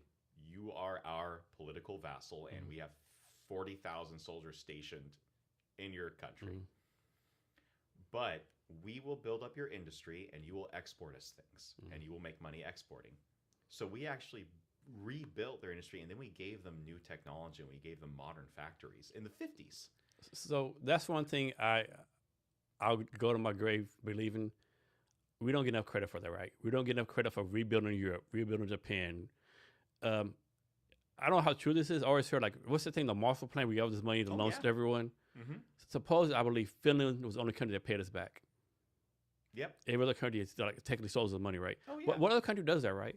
Can you imagine, like, Russia was in our position? Well, yeah, I mean, the Soviet Union, yeah. I mean, they were too devastated. This is the joke about it. Well, I'll say this. It sounds cool at first, but here was the price of it, because here is what happened. So I want to say it sounds great because it's an impressive economic display, but really it was because the American government just suffered nothing in the war, so it had the money to spend, right? But Japan, so they were playing with house money, so to speak. that's it. They're playing with house. They're playing. Thank you. That is a fantastic. They're playing with house money. Soviet Union lost 26 million people, so like they're just sucking it all in to replenish their defeats. But I think the point is, like, what other country in history of the world would have done that, right? None. Most countries were like took advantage of it, ruled the world, invaded Russia. No, ruling. I mean, of course, actually, we still rule the world, just in a different kind of way, right? We would have kept them all economically, poor. We would have kept them all poor. Yeah. Well, what happened was there was a ploy, and the ploy goes like this, right? So the American government exports these factories to Japan, helps them redevelop, helps them rebuild. My grandfather was working in a factory, then it might have been for Boeing. And what happened was their factory went to the U.S. government and said, hey, we know you're spending all this money in Japan. Will you help our company refurbish their factory? And the U.S. government went, what? No. Why would we do that? And the joke there is, again, the U.S. government invested money for political alliances, geopolitics, right? Foreign policy. And also what they wanted to do was start weakening the American labor. They wanted to weaken the American industrial complex in a way, because they wanted to start making that kind of transnational economy, right? That's transnational government. And it comes from hollowing out and weakening your own people. It started very small and in a time when people could get jobs elsewhere, so it wasn't that visible, right? But we had to compete against Japanese industry for 30 years. So I'm going to send this to you at the podcast. I remember his name. There's a Chinese comedian, right? Yeah. I can't remember his name. He was like, let's talk about MAGA, right? Make America Great Again. Oh, sure. Yes. There are some things about America not good. Mask goes down, and he just goes like this, all this like stuff from 1919, how it all transcribed or whatever. Yeah. If it makes, I'll send that to you. I think you'll like it. No, please do. I don't know. Another thing, like, so I think one of the most important books in history was a book called, I'm going to get it wrong, a guy named Alfred Mahan wrote it. I thought it was like The Power of the Navy or something. Yes. I know Theodore Roosevelt took that, ran with that. People don't realize the American military, it's the Navy that makes it so powerful, right? This is where you get the RimWorld theory. Yeah, it's not the Army. Army's nice, the Air Force nice, but it's the Navy, sea lanes, you know, like. Another thing I think a challenge is, like, people don't realize, like, because we have sea lanes, we allow, like, Korea, Japan, all these countries not to invest as much in military, to reinvest in the economy, right? Yep. I think that's the thing that I don't see we need to get credit for, but, like, hey, you know, like, maybe a thank you once in a while, you know, like, hey, Korea, you're fucking booming right now, right? Well, yeah. Because there's umbrellas over you, and we protect sea lanes and all that kind of stuff. I mean, yeah, it's complicated because, like, on the one hand, we do want to say that like, we give them this Pax Americana, right? Yeah. My issue there is that the problem is, like, I know the behind-the-scene things that happen. So, like, no one's ever very grateful for being conquered. Yeah. That's the first level. Yeah. Even if the conqueror is nice to you, you're like... The other thing is, like, and this is where I get into, like, international stuff and Iran, right? Anyone in government will make an argument for why the U.S. needs to be involved somewhere. And this is true of any country, right? And the goal of us then is to hold them to saying, is it actually necessary? Yeah. And, like, I would like, my thing is, I can imagine a world where we were freely trading with an independent Korea, you know? Freely trading with an independent Japan. And, you know, and there might be problems in some places, right? Those happen. But when our country isn't involved in manipulating those things, right? When we're not putting weird stress on them, just trading. And then we focus all that money we spend building up other countries. Or, like, we could say, like, I'd be happy to have traded technology with China, but what if we had spent 40 years just further developing American industry and automating it? Yeah. You know, what if every factory job that was lost in Michigan was lost because we developed fully automated car factories and were able to take those people and put them in more high-skilled positions, right? And I drive a Kia Soul. I like my Korean car. But, you know, what if we had just built a Americar, you know? Let's talk about this. That whatever country we go to war with, if we win or you ask for to bring troops, we're not leaving, right? Like we're still in Germany, still in Japan, still in Korea. People don't realize we like 30, 40,000 people in Saudi Arabia, right? Mm-hmm. Only country we don't have people in, we don't have people in Somalia or Vietnam. Yep. You know, but if like you invite us, yeah, it's like getting higher taxes. Yep. Oh, that's it. Like We're gonna be there. Yeah, it's just, and there are people who make arguments for it. I'm personally, I'm very, very much this is the joke. You mentioned it, the Rimworld doctrine.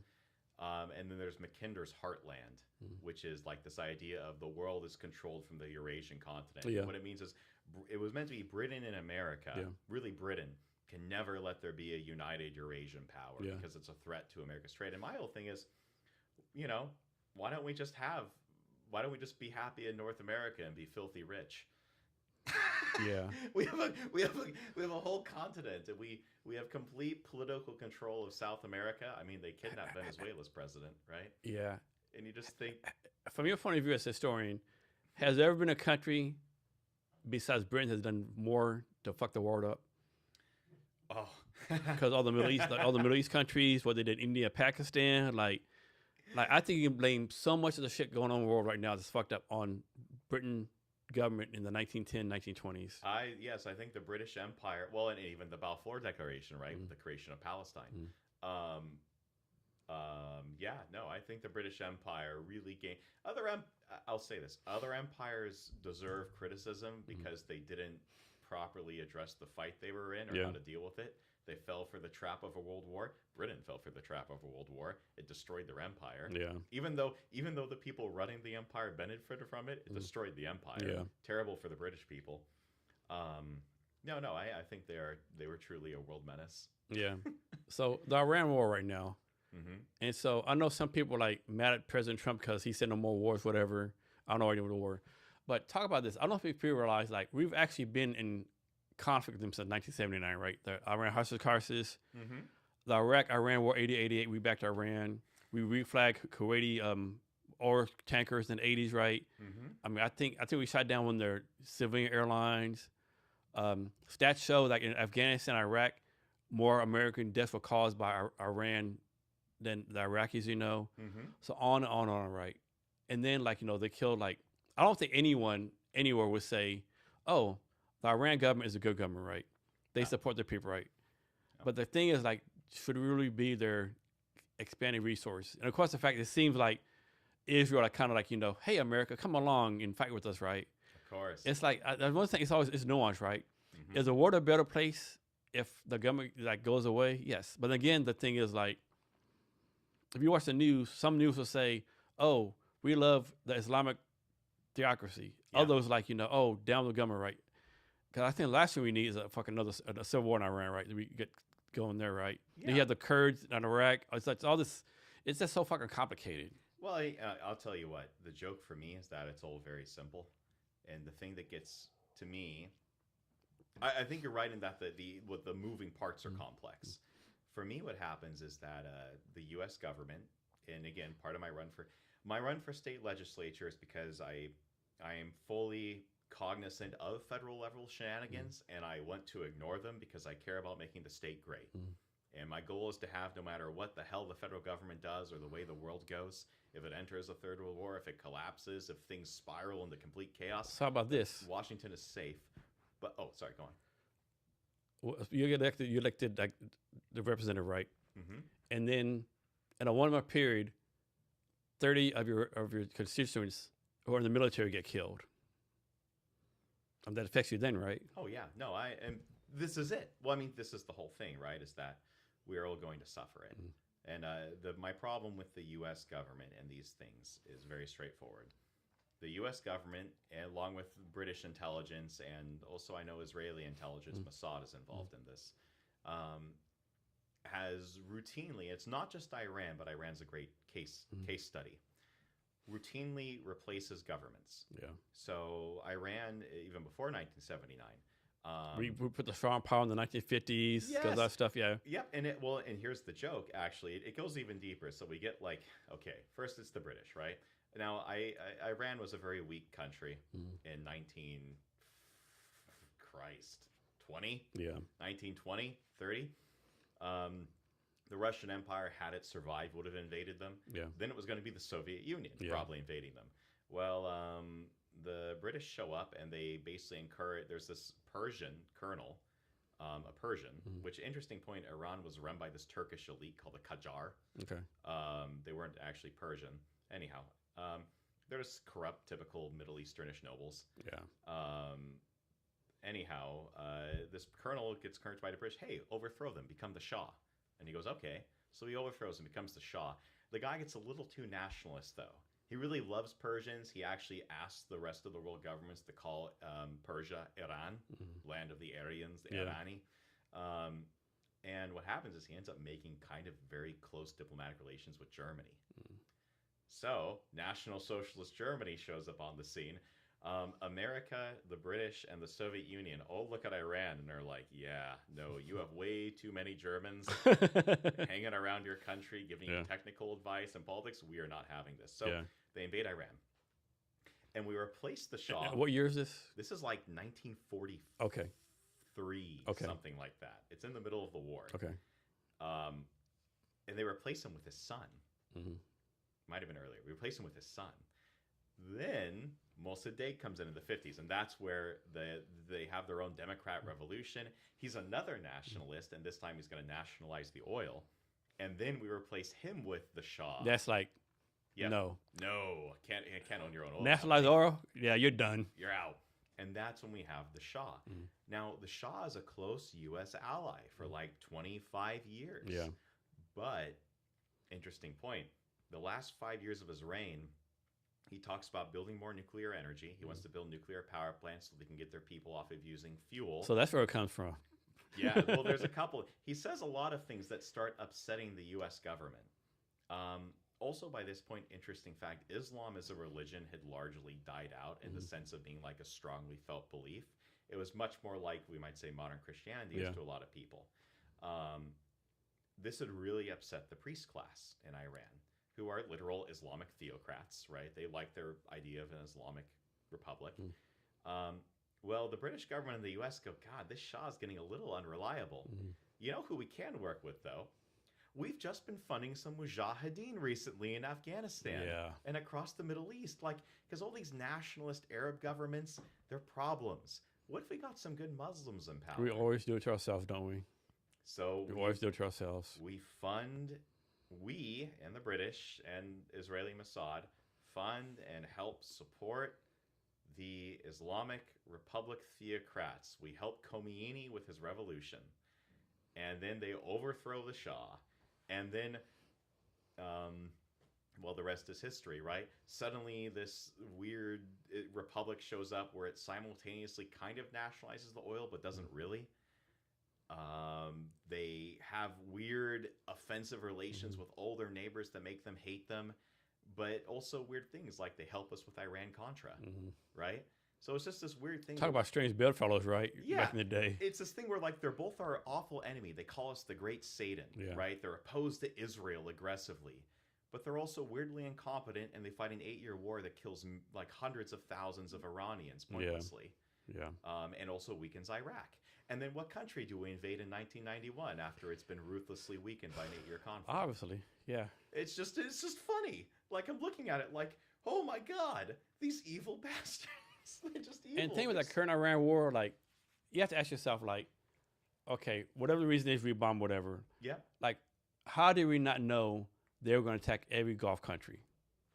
I mean, common sense, like, you have military bases everywhere. We're not going to attack the military base on Oman because they're our neighbors.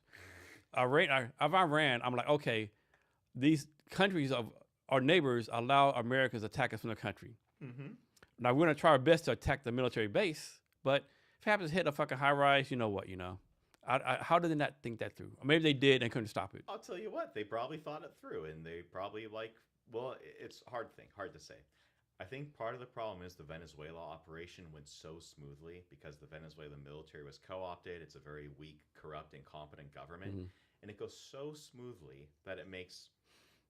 I view it like this. I assume there's some people who always know what's going to happen. They're well informed. Like they know, they gamed it out and they accepted it. But you have other people who are worried. What if a missile hits a high rise? What if gas goes above $100 a barrel? And those people are told, hey, you saw how Venezuela went. Yeah. Venezuela went great. We're loved for it. Yeah. This will go well too. And then those people get convinced. And now we're dealing with this mess. And yeah, it's just going to be bad for Americans. There's going to be hundreds of thousands, if not millions, of refugees fleeing Iran that's going to have death.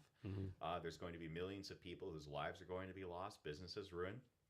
And then I guarantee you, whatever government gets installed, it might be nice for a couple of years, maybe. Well, I'll tell you what, I mean, Iraq was in chaos for 17 years.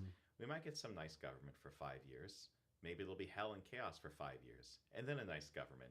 But again, it's a government installed by us.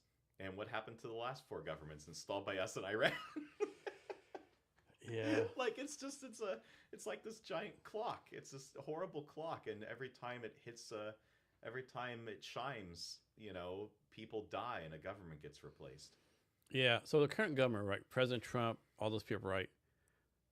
I'd say at least I hate to see this doing something about they're flexing American muscle right now. Like when like other presidents, like we're America or another country. Like, at least with him, I hate to say. Let me phrase that. He's like trying to expand American power, right? He's like, what? Who in the hell would think to go kidnap fucking another president, right? I mean, that's the fucking Wall Street, right? And he's talking about making Cuba the first state, Greenland, Canada, right? Like he's like we're the big guy on the table. Here, and let's deal with it, right? But then when does that end, right? Like I don't know. And like Iran, right? Is it better to keep it like it is, like a tyrannical government, or hate to lack a better term, like kill hundreds of thousands of people, and in the long term have a better government for the whole world, right? I mean, that's how they argue it, right? Yeah, and then like another thing, like in June, we destroyed all Iran's nuclear capability. 9 months later, so they built it in 9 months. They're kind of fucking smart. Thank you for noticing this. Yes, I okay. So either you didn't bomb it all, or they're fucking way fucking smarter than you let us know. One of the jokes is like, it was like 20 years ago, they'd report like about every 7 years they report having killed the same terrorist. Yeah. And the joke is like, someone was like, oh, maybe they actually found he was not hiding. I go, no, the joke is that they're just recycling an image, and they know that anyone who double checks it, their opinion doesn't matter anyway. Yeah. Right. My thing too is like the current Prime Minister of Israel, Netanyahu, he's been saying this for like the last 20, 30 years. 30 years, Iran's gonna get a nuclear bomb. Like for 30 years, like they don't have a nuclear bomb in 30 years. My thing too is like, how the fuck did the North Koreans have a nuclear bomb, but Iran doesn't, right? I'll tell you what, the lesson, if there's any lesson any country that cares about its sovereignty learns from this war, and this is why I genuinely despise and hate our foreign policy, because I do consider myself, right, I say a Cascade Democrat. I am an American. I love America. I love my country. Whenever I visit a country, I also believe I love that country when I am there, but I also am of my own people, and I love them. And that means when things are done in the world, it must be good for my country. Suffering and death and chaos and lies don't benefit my people. It makes them hated. It brings chaos. It makes gas prices go above $100 a barrel, right? But the biggest thing is that the lesson to be learned is that for every country in the world, apparently if you don't want America to kidnap your president or invade your country, you need to have nukes. That's the lesson. That is the moral. It turns out that as far as pure common sense rationalism, if you want to minimize death, you get nukes. Because it turns out if you have nukes, the U.S. won't touch you. Is that the lesson as a country you want to teach the world? Yeah, or right? Like, remember when Gaddafi in Libya was like close to get a nuclear weapon and he gave it up? Yeah. And within a month, you fucking killed him pretty much and overthrew him, This is it. And the joke is like, none of these governments are good. The point is, I'm not going to kill people over it. right? Yeah. Like, and again, we killed people to establish those governments in the first place. That's the other thing that I can't forget. I just like, and I'll be happy when Iran is not ruled by Islamic theocrats, but I know we installed them, the British Yeah. and us. So I spent some time in Vietnam. I have a really good friend there. His name's Hadi, right? He's Iranian. He's been around 10 years. And like he told me like, hey Jason, I can't tell every Iranian I know, like wishes like there's a new government, right? Like he showed me pictures of his homeland, man, it is so beautiful there, right? I know. It is just a fucking gorgeous country, like the architecture, the art, everything, the nature, like yeah. No, it is. I mean, and I wish them a new government. I just wish it wasn't done through foreign countries intervening, you know? Yeah. And this is the whole like. Another thing too, isn't like there's like the Sunni or Shia Muslim, isn't like Iran like Sunni and everyone else Shia? Opposite. Opposite. So Yep. Sunni is like the only like they're Sunni, right? They're Shia. They're in Shia. Iran. So Iran's only Shia Muslim. Everyone else around them is Sunni, right? Basically. So that has something to do with the two, I would think, you know. Yeah, and this is kind of the joke.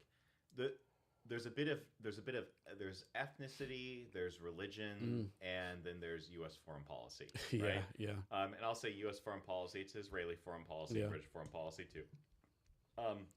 Netanyahu was big on this. That's why you get weird things in Syria, where like the Islamic rebels and the Caliphate both have like protection by Israel. That was so fucking insane in Syria. Like the Russians were there. I remember tons of time with the Russians and us and other West were like one exercise together, and a week later we're fighting just different think people, you know. That's it. Well, like, and so the problem for me, and that I really, I mean the problem is that you'll get historians who like to go, it's a Sunni Shia issue. Yeah. Or they like to go, it's an Arab Persian issue. And the real answer is those conflicts mattered back when they mattered. Yeah. They mattered hundreds of years ago. Yeah. They mattered in the time when there was civil war between Shiites and Sunni. Yeah. They mattered when, you have this Shia Turkish extremist group that takes over Iran and starts killing everyone who is Sunni until they convert. It didn't matter in the 1940s, 50s, 60s, 70s. It did not matter at all. So is Shia Sunni kind of like almost like the same thing as back in the day, Protestant and Roman Catholic? Yes. Okay. I mean, that's an easy way to understand it. We can get into it, but like that's the easiest way to understand it.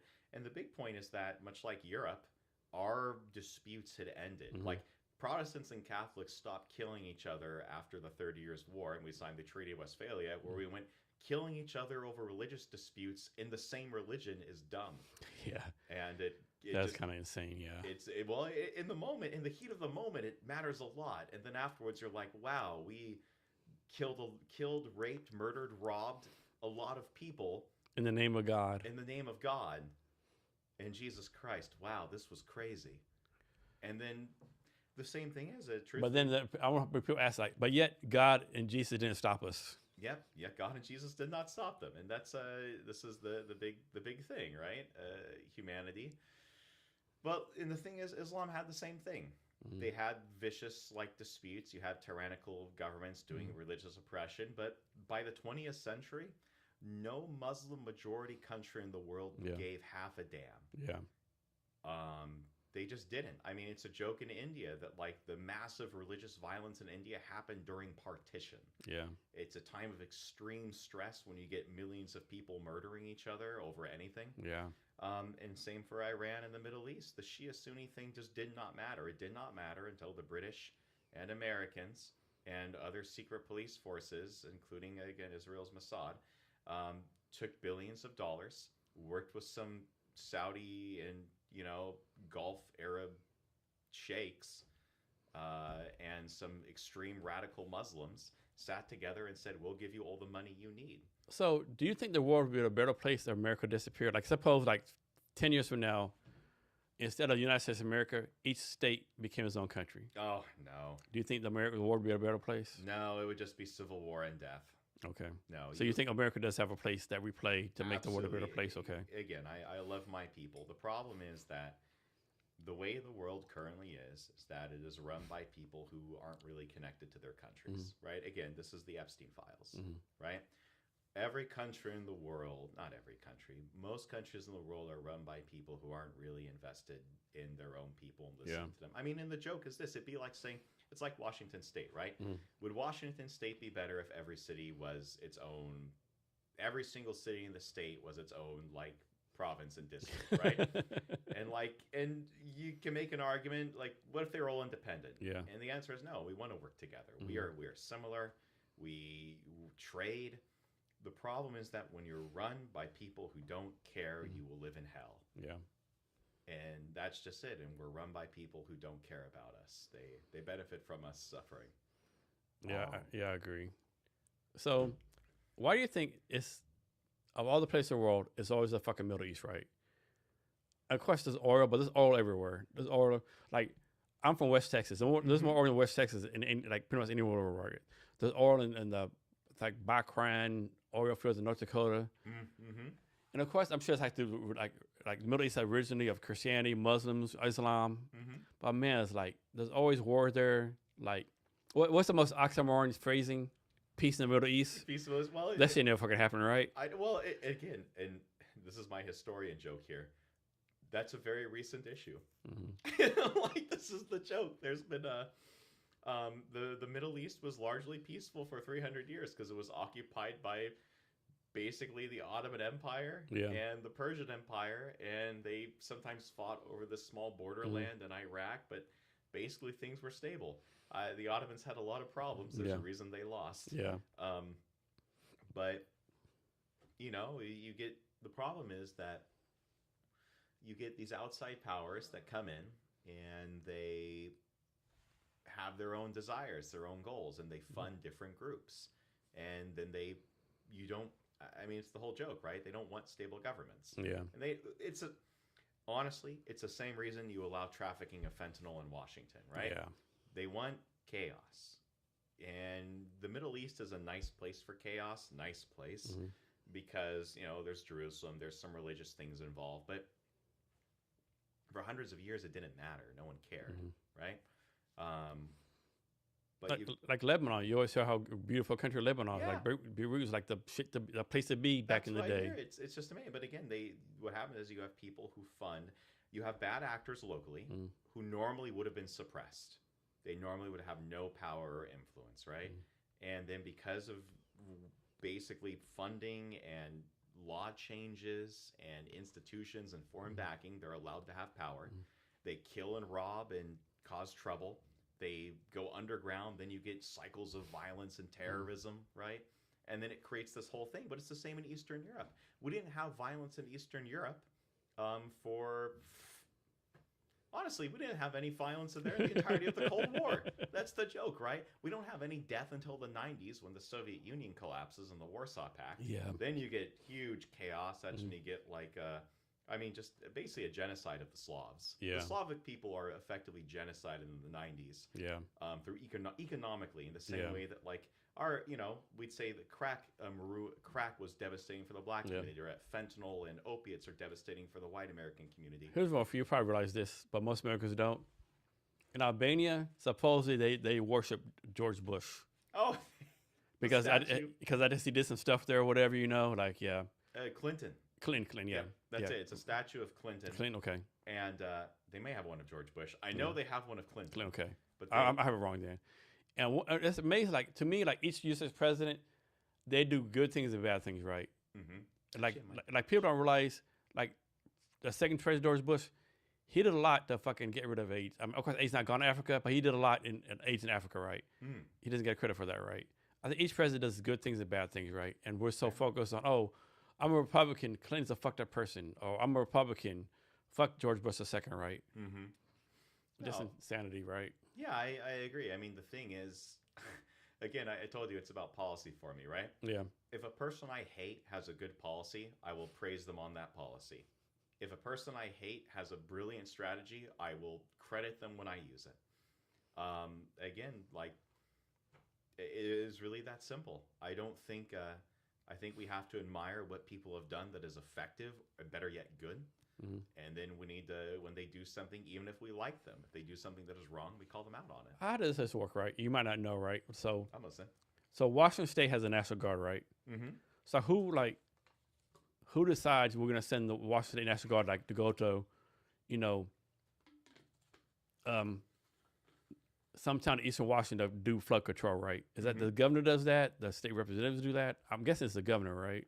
I assume it's the governor. Yeah. Yeah, I know this is actually something really big. A lot of the complaints I heard at the local level, city level, was that there have been tons of discussions by like emergency groups that were doing planning sessions, but the planning was never very realistic or firm. Yeah. And then when an actual disaster happened, turned out none of them were ready for the scale of it. Of course not. Yeah, right. Well, of course not. And then we look and go, what is the point? What is the? This is the whole like seeing the value of your tax, right? What is the point Yeah. of being a taxpayer and being told you must rely on the government, but don't worry, we're taxing you, but you can rely on the government, so don't worry about it yourself, Yeah. right? You don't have to worry about having a strong, organized, effective community response like in the old days, right? How would Americans have had to handle a flood? All the local neighbors would have had to shore up and do their best to work together. And I'm not saying that was a good system, but everyone knew, so everyone was ready. But you knew Tom next door is gonna fucking come through with you. Tom, you come through with him. Exactly. But now it's like, oh, first of all, you don't know your neighbors anymore. Yep. Oh, this government's gonna take care of us. Yep. Oh my God! No, no, there's flooding. Oh no, we're starving. Oh, the power's out. And luckily, it wasn't that bad. But the point was, like, it was still pretty bad, and it could get worse. We're gonna probably have more flooding in the future. We're gonna get heavier rains. Yeah. The weather is It's gonna changing. happen. Or the climate is changing. It's just no. I think this is something as a representative I want to address. Is I want to work with the cities that we have one actual community response. I don't care what it takes or how it has to happen. I want the culture to change where people rely on each other. The second point is I want to make sure that these emergency response programs actually are practicing to respond to emergencies. Yeah. I think with that too, like, okay, like, suppose I'm on this emergency team, right? Mm-hmm. I train whatever, and something happens, and my own house and family is affected, right? Yeah. And the wife says, Jason, fuck your job. Like, I need you at home, right? What am I supposed to do, right? This one's when we have to Take care of some random people. And like my wife said, hey, we're kind of fucking hurting here, right? Well, and this is honestly where it's really important to have a community that people feel they belong to, right? Because I think part of the joke of the modern system is that our governments, our cities, our states, I mean, our founding constitution, all of it was predicated on the idea of a people who were very tightly bound. So the idea was, in a way, when you helped the community, you helped your family, right? And it was people you knew and you loved, and even if you didn't know them, you felt connected to them. There was a community, right? And that's when you can ask someone to sacrifice, right? Because it's hard to ask a guy, hey, I know you like help feed your family. I needed to die in this war. Yeah. Right? Why? But when you have a community, the sacrifice becomes worth it. You know, okay, our home is flooded. I have a duty as a husband and a father, but I belong to the community. I love the community. I care for it. The community cares for me and loves me and respects me. I get all that. The wife says, help us out or you're fucking cut off for life. Well, that's it. I know. And like, and at that point, you have to have a place where you know she's going to be taken care of, because otherwise you have to do family first. So it's totally random, right? This is a meme a long time ago. And it was like an example, like people like not being able to help themselves. So the thing was like the video was like there's 8 people on the escalator, right? Escalator going up, escalator stops. And they're like, can I help? Someone can help? Can someone like push the escalator? Can like help? Like I'm stuck. Like escalator, right? Just walk the fuck out, right?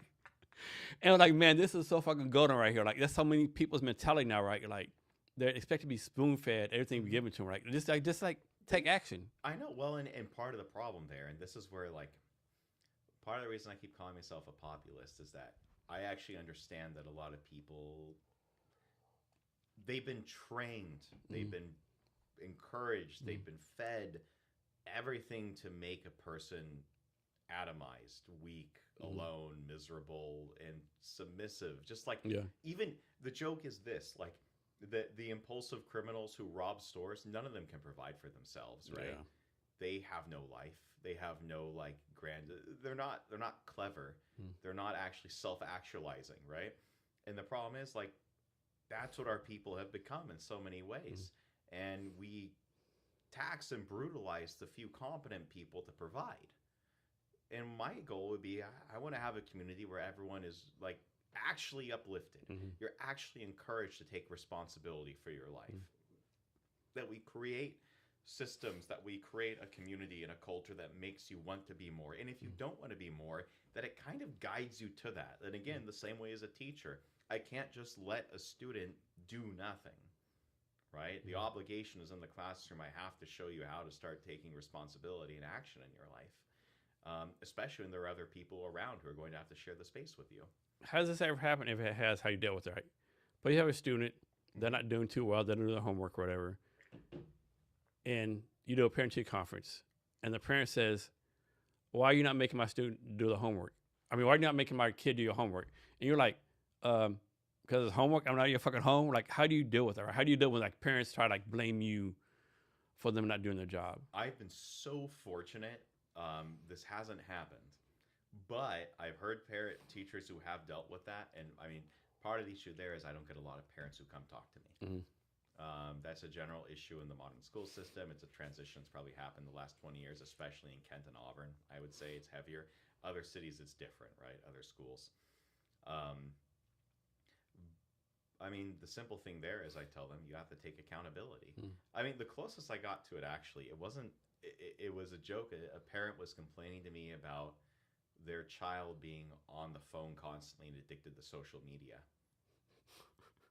And I looked and I said, you gave them the phone. You can turn it off. I just don't know what to, like, at that point, like, you have the power to an extent as the parent. You do have the power. You have more power than I do. And that, I mean, really, that's how I frame it. Accountability. You must try not to give your child pot. I think one challenge too, like, I mean, back in the day, suppose you're a kid and you walk in your house and your parents said, Jason, so-and-so said you did this, and they fucking, like spank you, right? Nowadays, like back in the day, an adult would believe another adult. Nowadays, everyone believes a kid, right?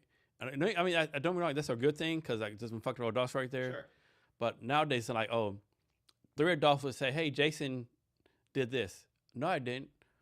My son would never do that. You threw a line, right? I think that's I don't know, right? It has to be some kind of balance, right?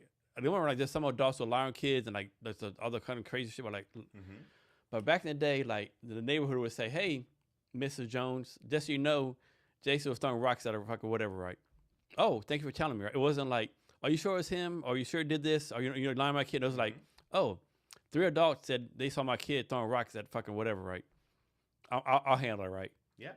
Well, and again, this is just it's an accountability issue, right? We have people who now have a culture where they literally feel the joke is this: they have immense pride, immense pride, and their pride is based entirely on an image to themselves that their kid is whatever good means to them, right? And these are the same people who be like, well, he stole that, but it's okay, right? Yeah. And it's just a candy bar. Yeah, and it's like the whole thing there is one, we must have accountability and punishments. There must be discipline. Every kid, to actually help guide them in their life, we must discipline when they do wrong behavior because we need to show them how to actually behave. And then the thing for the parents there is most parents are happy with this. But if you get the parents who are like that, what we're teaching them is, look, if you want to be respected, right? If you want your kid to be in school, if you want your kid to have a job, they're going to have to change their behavior. And that means you have to be a better role model too. Yeah.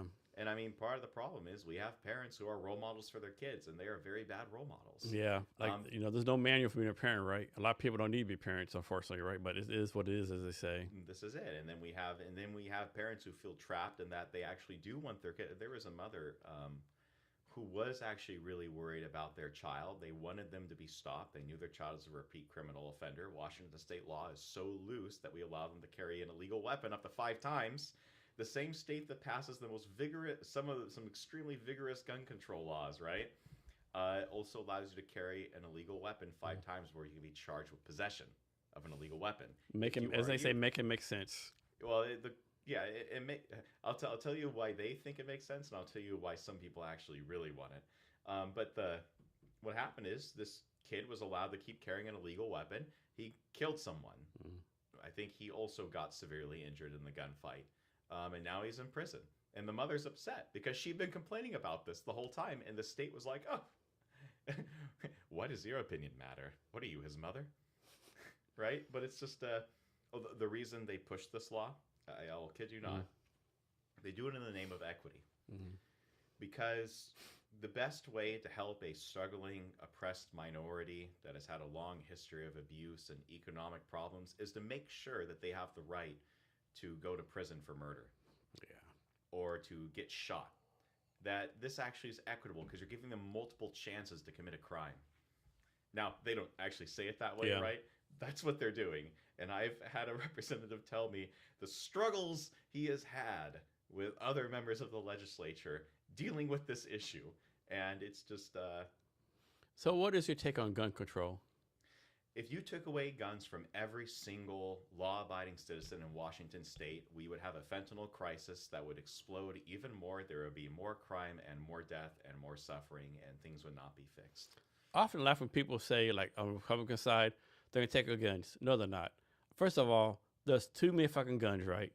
I mean, just the unregistered guns, like, you know, I have family in Texas, right? There's guns everywhere, right? There's no way you take away all the fucking guns. It's like, but there's always a scare tactic, I think, right? Well, yeah, that's the problem. Is I call it it's a populist fear because it's happened in other countries, right? Australia did the buyback. The Soviet Union did a buyback. So my friend Hadi in the guy Iranian, he told me one time, like, he said, one thing about I admire America, y'all have guns. He like, we wish we had guns in Iran. Oh, yeah. Well, and the big thing there is it gets into like also having a community that actually can act together. But yeah, like, and plus with guns, like, people don't realize, like, in the rural areas, like, I love guns in rural areas, but in rural areas, like, we teach gun safety. Like, when someone says 13, this is how you hold a gun. This is how you do. Like, never point a gun. It's like, there's no, like, no sideways shooting, nothing shit like that. You know, like, it's real, like, ingrained in the society in rural America. Like, well, that's it. I think one, I always liked the Swiss model. I always admired it, where the whole population is like spent time in this kind of citizens militia. My big thing though is this: gun control in Washington State. The state continues to push to remove guns from citizens at the same time as it legalizes crime against citizens by armed criminals. Right. Well, that is funny. They want to get rid of guns, but like, but they still have like concealed gun permits. You know. Well, I was going to say it's just funny that they allow you to have an illegal weapon and commit crimes with it up to 5 times. Like, that is literal state policy. That is a state law in the book that a person under the age of 18 can possess an illegal weapon, must possess an illegal weapon 5 times, committing crimes before it can be a charge put against them. And it's because the state government supports crime. This is my thing, right? Whatever you think about the front of America, like some people say they're racist, slave owners, whatever. They started the country. The First Amendment was like freedom of speech. Number 1 was guns, right? So it must be really fucking important to them back in the day to have guns as number 2. And then people say, oh, you have guns because you have a militia raised up and overthrow the government. Like, people talk about, oh, but we have nuclear bombs. Like, still, you have guns. You can do some fucking damage, right? Oh yeah, I mean Ukraine proved it. Yes, no, guns can cause a lot of damage. I mean, we see it in the unhindered crime, right? I mean, my big thing there is that we have people worrying about gun control in Washington State, and these same people do not address the criminal issue. Yeah. And I think the fact is, if we take guns away from normal citizens... Yeah, the criminals have it. The criminals always have access to guns. It's not going to make the place safer. We know, like, the absolute... The statistical probability of some legitimate citizen gun owner having an accidental discharge that kills someone, like, or their family member, is far lower than the chance of the 30-time armed robber with 30 armed robbery offenses killing someone. And most people that I know that have guns in their house, they have safety precautions, having a safe, like they really know the thing, right? Yeah. Now, having said that, I have a friend, I won't say his name, right? We were in the military together. Yeah. This dude, he's fucking out of control, right? In his house, right, there's a gun. Wherever you step, there's a gun within hand reach, right? Like, dude, how many fucking guns do you have, right? Like, I have to be prepared, Jason. Like, somebody, there's a gun here. Like, if I was walk from here to here, there's a gun here, a gun here. All of them are fucking, like, loaded, safe, whatever. He has no kids, him and his wife. Like, I told him, like, what the fuck are y'all fucking doing, right? Like, goddamn. Just grab it by accident. We mean to grab your coffee. I know, right? Like, goddamn. This is ridiculous, dude. I agree. No, there are people who take it comically far. I mean, and again, like my whole thing is balance, right? Yeah. I want a state where legal owners are allowed to be safe and possess their weapons, and I want people who have guns and commit crimes with them to be punished and not have their weapons. How about this one, right? So I think there's two theories. Mm-hmm. I think two theories, like someone commits a crime. Mm-hmm. The one theory is like, oh, like Jason Kavanaugh commits a crime. Oh, it's Jason's first time committing a crime. Let's like do whatever, right? And the other theory is like, no, this is Jason's 10th time committing a crime, but you just now got caught.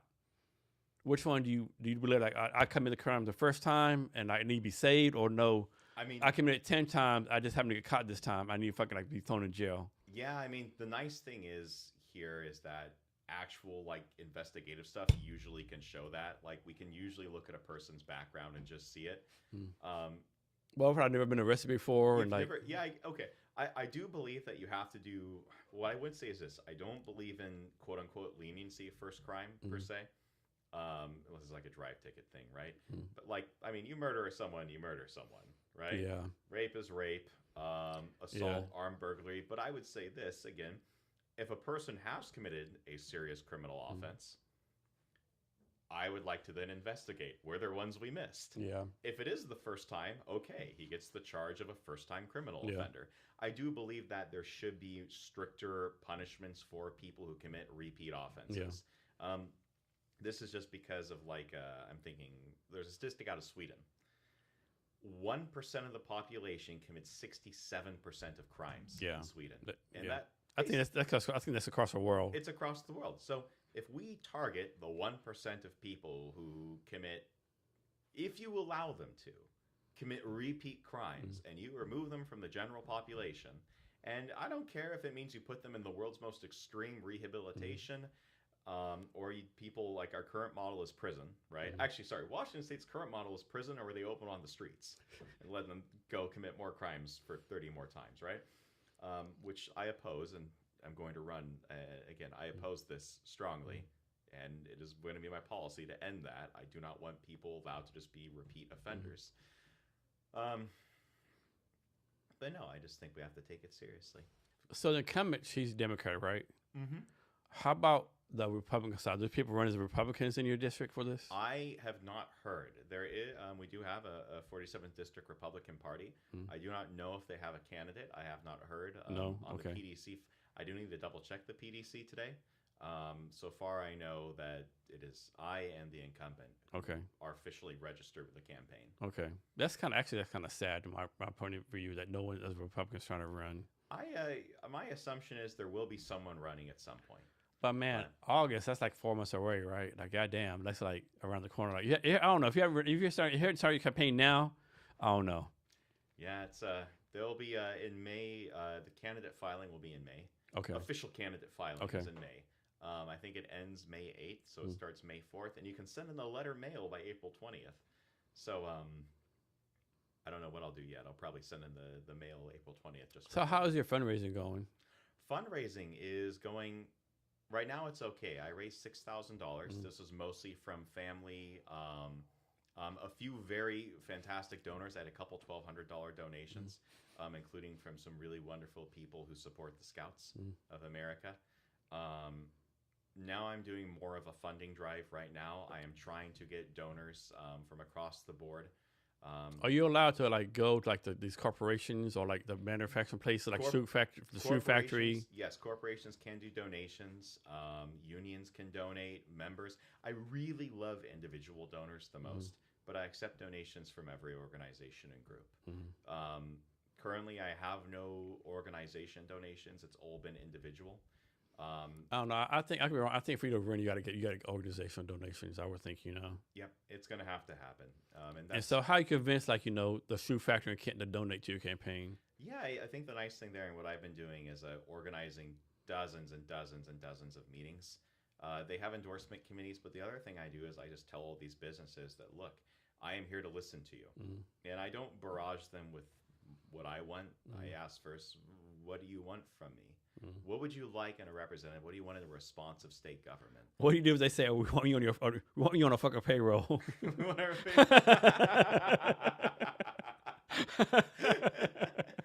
I appreciate the donation. No, but the joke there is that, again, If there's a company whose goal is solely aligned with making these cities safe, Yeah. and I think that's the goal, is they all want a city that's safe for their business and people, Yeah. then we align, and I'm happy. Yeah. I think what challenge that I think every business, every person gonna say, yes, we have this district, our goals the best align with us, right?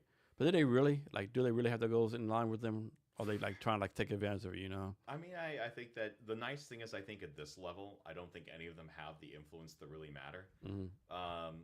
In like the evil oligarch sense people think, Yeah. right? These ones are really, most of these people in the 47th district, they are businesses that really care about having a local community that helps and is good for their business. I mean, I know that Blue Origin, there are people who work there who are involved and who are part of Kent City. Yeah. So I think there's a lot of positive investment. The problem is getting them to work with it in a way that shows like these policies are important, they need your support, and they will be a benefit to the company. How about this? Suppose like you get elected and there's a small coffee shop in like Covington, right? Like 2 people work there, they like have a small business or whatever, they're barely surviving, and they contact you, hey, representative, like Covington just passed a law where they increase like tax by 10%. It's gonna put out of business. Can you help? Like, but as Covington, you really have nothing to do with it, right? Because Covington business, like, how do you tell these people, hey, like, you know, like, I feel your pain, but like that's below my level. But motherfucker, I voted for you, right? You're my representative here, right? Yeah. No, I mean, like, how do you handle that? Because it's not really your lane, right? I mean, it kind of is in the sense that as state rep, I want to work with the cities to make sure everything is good. So one, I don't believe in forcing cities to do anything. I mean, unless it's like, okay, never mind. I shouldn't say that.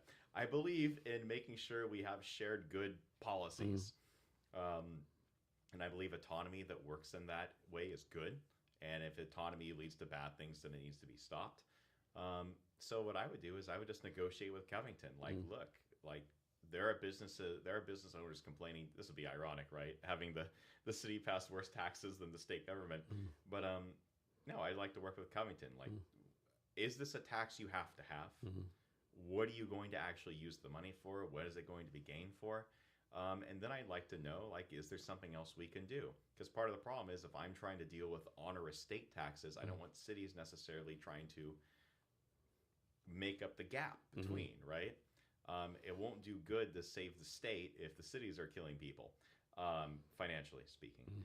On the other hand, I know that one of the issues was that cities were pretty upset because the state monopolized the sales tax.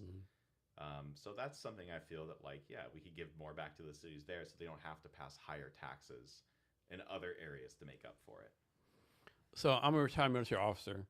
And one thing I give the state of Washington credit for, the state of Washington does do a lot of good things for veterans, right? Like if you're 100% disabled, it's like free license plates. There's a lot of things. There's a lot of reasons as a veteran to stay in the state of Washington, right? But like when you're elected, what would you do to influence veterans to stay in the state of Washington versus going back home? Well, one, when I build those 20-story condominiums, the second and third floor, my plan there is for them to be affordable, subsidized housing for elderly, injured, disability, and I absolutely consider veterans a part of that. They're going to have a safe, walkable, nice neighborhood that they can be a part of. I also want to make sure that veteran affairs services really are taken care of and prioritized. I just want to give them a city that they're going to be happy living in. You might not know this, but like, so VA, there's the main VA is in Seattle. There's one in American Lake. So they actually opened a new VA facility in Auburn. Okay. Yeah. Thank you for telling me that, actually. I only know the Legion in Kent. Yeah, there's new one in Auburn, right? I got a call every day. Hey, exciting news. There's a new VA hospital in like Auburn, a medical facility in Auburn. You want to join? Like, dude, no, I'm not joining. My shit's like 5 miles away. Awesome. No, that's too funny. I'll have to go. Thank you. So the VA and the Legion in Kent is the VA. Okay, this is one in Auburn that opened up, yeah. The VA, okay, VA in Auburn. A new medical facility, yeah. Awesome. Yeah. I'll have to go check it out. I really appreciate that. Yeah. So what's your plan if you lose? Are you still planning to stay involved? So random thing. So do you remember that they had the Heisman Trophy wrote? And so for Fernando Mendoza won. The quarterback from Vanderbilt, I can't remember his name, right? he lost, right? You know what he said? What? Fuck the voters. So are you gonna like if you lose, you gonna like fuck the voters? Are you God, are you no. gonna like kind of stay involved? Are you gonna like take a back step and run again? Like, what's your plan if you do lose? No, I mean, I'm running because I love my community. Mm. No, I mean, my plan now is so since my last election, I was getting more involved in the community. I mean, I had always focused on my teaching and my friends and family. Um, and I started actually becoming more a part of things, and I really started to enjoy it. I'm going to stay involved in either case because my goal is pushing for good policies and making sure that. No, I just want people to know that I'm there and I care and I'm still going to be a part of it. So when you got elected, right? Mm-hmm. I think some people when they get a new job because it's basically a new job, Yeah. they like dive in head first, right? And like blah blah blah. Other people like try to calm back, stay. Or no, maybe analogy. Some people they see a swimming pool, they go to high dive or jump the fuck in. Mm-hmm. Other people like stick a toe in, stick an ankle in. Right?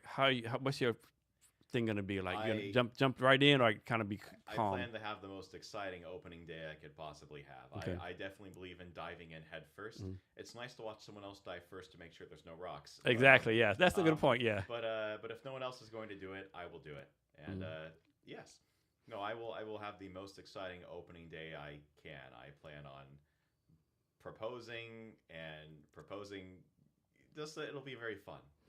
Are there any like current people in Congress or Senate instead of Washington that you look forward to working with? Absolutely. There are quite a few people I'm very, very excited to meet with. I have learned I will not say names because I don't want to cause trouble for anyone. Mm-hmm. But there are quite a few people I'm just really happy with. But most of all, I'm very excited to work with the mayors of South King County. But there is a strong faction of Democrat. There are Democrats in the legislature who really have shared wonderful things with me, and there are Republicans in the legislature who have shared. I mean, actually, I haven't spoken to any there. But I just think there's a lot of people I can work with who I'm very excited for. So since you're not naming names, are there any people like you don't want to work with? Not naming names, of course. Not naming names. Well, here's the joke. I definitely want to work with them. I'm excited to work with them. I'm excited to see if I can guide them towards making rational, fun, good policies. Yeah. And if they are not, then I will happily take them on in a way that is not based on accusations, but is instead based on saying these are good policies and you are opposing them. So is there like some kind of organization where like I know there's like a governors association. All the governors go to these meetings once a year or whatever. Mm-hmm. Is there some kind of like state legislator or state representative organization or like Oregon, Washington, Idaho get together like once a year and like compare notes and like do whatever? Sorry there. I have no idea actually. I'd be excited to find out. It would be fun. I mean, again, I call myself and I say a Cascade Democrat. I can think of nothing more exciting than working with Idaho and Oregon, like on shared policies that are good. Because again, right, something is good for the goose, it's good for the gander. If there's something that managed to improve the quality of life in King County massively, that'd be good. Portland, I know, has actually started doing some of the changes I was proposing. Portland had started doing. Portland, we know, needs it. But again, just like if things work, I want to share them. And if people have things that work, I want to learn them. So I talk about Cascadia. How about like doing stuff with British Columbia? Because they're part of Cascade thing too, right? That would be great. Actually, I think, okay, this would be really long term. I think it would be wonderful if we had like expanded rail lines going to Alaska through BC. Really, that'd be so fucking dope. I know. Well, I mean, oh my God. Just imagine. How come we haven't done that yet? There was actually a proposal. It was like 100 years ago. Over 120 years ago, there was a serious, very serious plan to develop rail infrastructure across the entirety of the Pacific Northwest through Alaska, including doing rail line expansions in Canada. But the Prime Minister of Canada at the time was like, no, how dare you bring economic growth and investment to this land? It's meant to be a backwoods resource like area for British Empire. Anyhow, yeah. The point is, I mean, we should do it. People planned it for over 140 years. It would bring life. You'd have business opportunities. You have townships springing up along. Townships springing up along the railroads. We could have light rails going there. It'd be so fun. And then instead of flying to it, well, okay, flying is probably still more efficient. Yeah. But you could take the scenic rail. The scenic route would be so fucking cool, right? I know, it'd be great. It'd be our own Trans-Siberian, but it's the Trans-Cascadia. Yeah, definitely. So this is like a off the wall funny question, right? Building a canal through the Cascade Mountains? No. Oh. What's your take on Canada being the 51st state? I joked with my friends before when they were talking about the Afghan war, Yeah. and I had said, "Look, I'm not for it, but you could justify an invasion of Canada on traditional American grounds, but Yeah. I can't see how invading Afghanistan is beneficial." Yeah. I think it's really important that the U.S. works with our neighbors. Yeah. There's kind of a definitely. weird thing where Canada is like Canada's strange because people don't like when I say this. I'm a historian, so I look at things in very harsh historical terms, and I go like they're like, oh, these are our allies. I said, no, that's a vassal state. We have Yeah. soldiers there with military bases. We conquered that country in a war. We vet their government. That's a vassal state. And people don't realize, like, I'll make this number up maybe, but 95% of Canadians live south of Detroit. Yes, And it's like, so Canada is Canada. We have I think we have Canada only has like 30 million people, right? they have only 30 million people, but more importantly, we have a bunch of like nuclear missile shield up there. Yeah. Like now again, I do not support or propose the US annex Canada. I am opposed to this. I do believe that this is the joke. We talked about NAFTA, right? And NAFTA was done, I think, in a way that hurt people. Yeah. But I do think we should have extremely tight, close, basically borderless relations with Canada. Yeah. I agree. And I mean, it should be. Yeah, it really. The thing is, we are joined. Mm-hmm. And anyone who gets deeply offended at that just has to look at the economic side of it. Yeah. This is a joke where I was against Trump's tariffs on Canada because Canada, to me, is effectively a part of the North American Union. We should Yeah. both have steel mills. Yeah.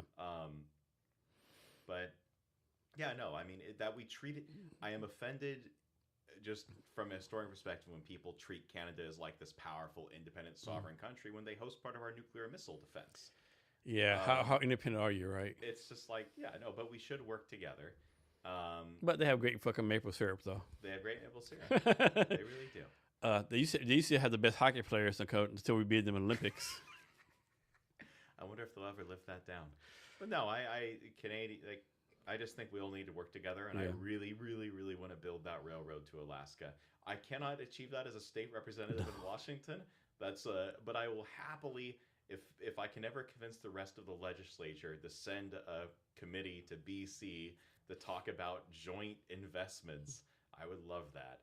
After we made here good. Yeah. So, talk one more time about why you decided to run. So, thank you. I decided to run because I wanted to make the place I live, Kent and Auburn and Covington, I wanted to make them as beautiful and safe as the places I saw in Europe. I wanted cities where people felt like they were fun. I wanted something that was kind of like my childhood, but also what I always wanted and never had. I want beautiful, vibrant, popping cities. I want people to be safe and not look over their shoulder when they walk at night. I want them to have hope. I want them to have a home they can afford. Yeah, I want people to have a beautiful future here, and I want them to look around and this is a beautiful place I live in. Like literally, physically beautiful. Like just cities that you like look up and you're like, wow, it's like I'm in a painting, you know? I want the drug crisis to be over, and I want my family and friends who have been through it to be in a better place. I want people not to lose family and friends to these things that we can stop so easily. I want my students to know they have hope. That's why I'm running. Many of those reasons. So, you win the election, and so the election is November, right? Mm-hmm. And so you take office like January 2027, I think. Yes. So January 27 comes. Mm-hmm. You do 2 years. They voters decide not to run again, right? What needs to happen after the end of your 2 years for you to say, what? I was a successful representative for my people. What needs to happen those 2 years for you to say, okay, you know what? I did what I needed to do. One, I have repealed the most I've at least started or I've started the repeals process and some of the worst, most offensive, brutal taxes that are harming our middle class, and that a new tax wasn't passed until the economy improved. That's one metric. The economy has to get better. Two, this is actually more important. This should have been my number one. That fentanyl related deaths and crime have dropped by 50% minimum. I want it higher. I want 90%. I think in 2 years, if I can get my policies through, it could be 99%. That I get my state rehab center bill. And lastly, that the cities have begun building the downtown areas that I envisioned. That those are being developed, the condominiums are being made. I know it might take 3 to 4 years to actually finish, but if they're starting being built and the process is there and done, I will consider that a successful 2-year run. So Logan, is there anything else I should ask you I haven't asked you yet, or anything else you want to talk about? No, I feel so good right now. That's good to hear. So how can people reach out to you? Like, how can people reach out to you on social media? How can people support your campaign? Oh, thank you. Yeah, so one, if you ever want to call me directly, you can reach me at my cell phone number, 253-249-6408. Say that one more time. 253-249-6408. And can they call you or do they need to text you? They can call or text. Okay. Of course, Monday through Friday, I work until 3 p.m., but I'm generally good for a call or a text. You can always text me. My email for this campaign, you can reach out to me at loganevans.civic, CIVIC, @gmail.com. And do you have a preferred social media that you're using? Yes. I should have given this. I have my website. My website is loganforhouse.com. That's loganforhouse, FOR.com. And yeah, social media. I'm trying to think. Yeah, I do have a Facebook and Instagram. Okay. Instagram is just loganforhouse _Insta. If you just type in Logan for House, it'll pop right up. Logan, thanks for your time today. Really appreciate it. This is a great time. Thank you, Jason, so much. And until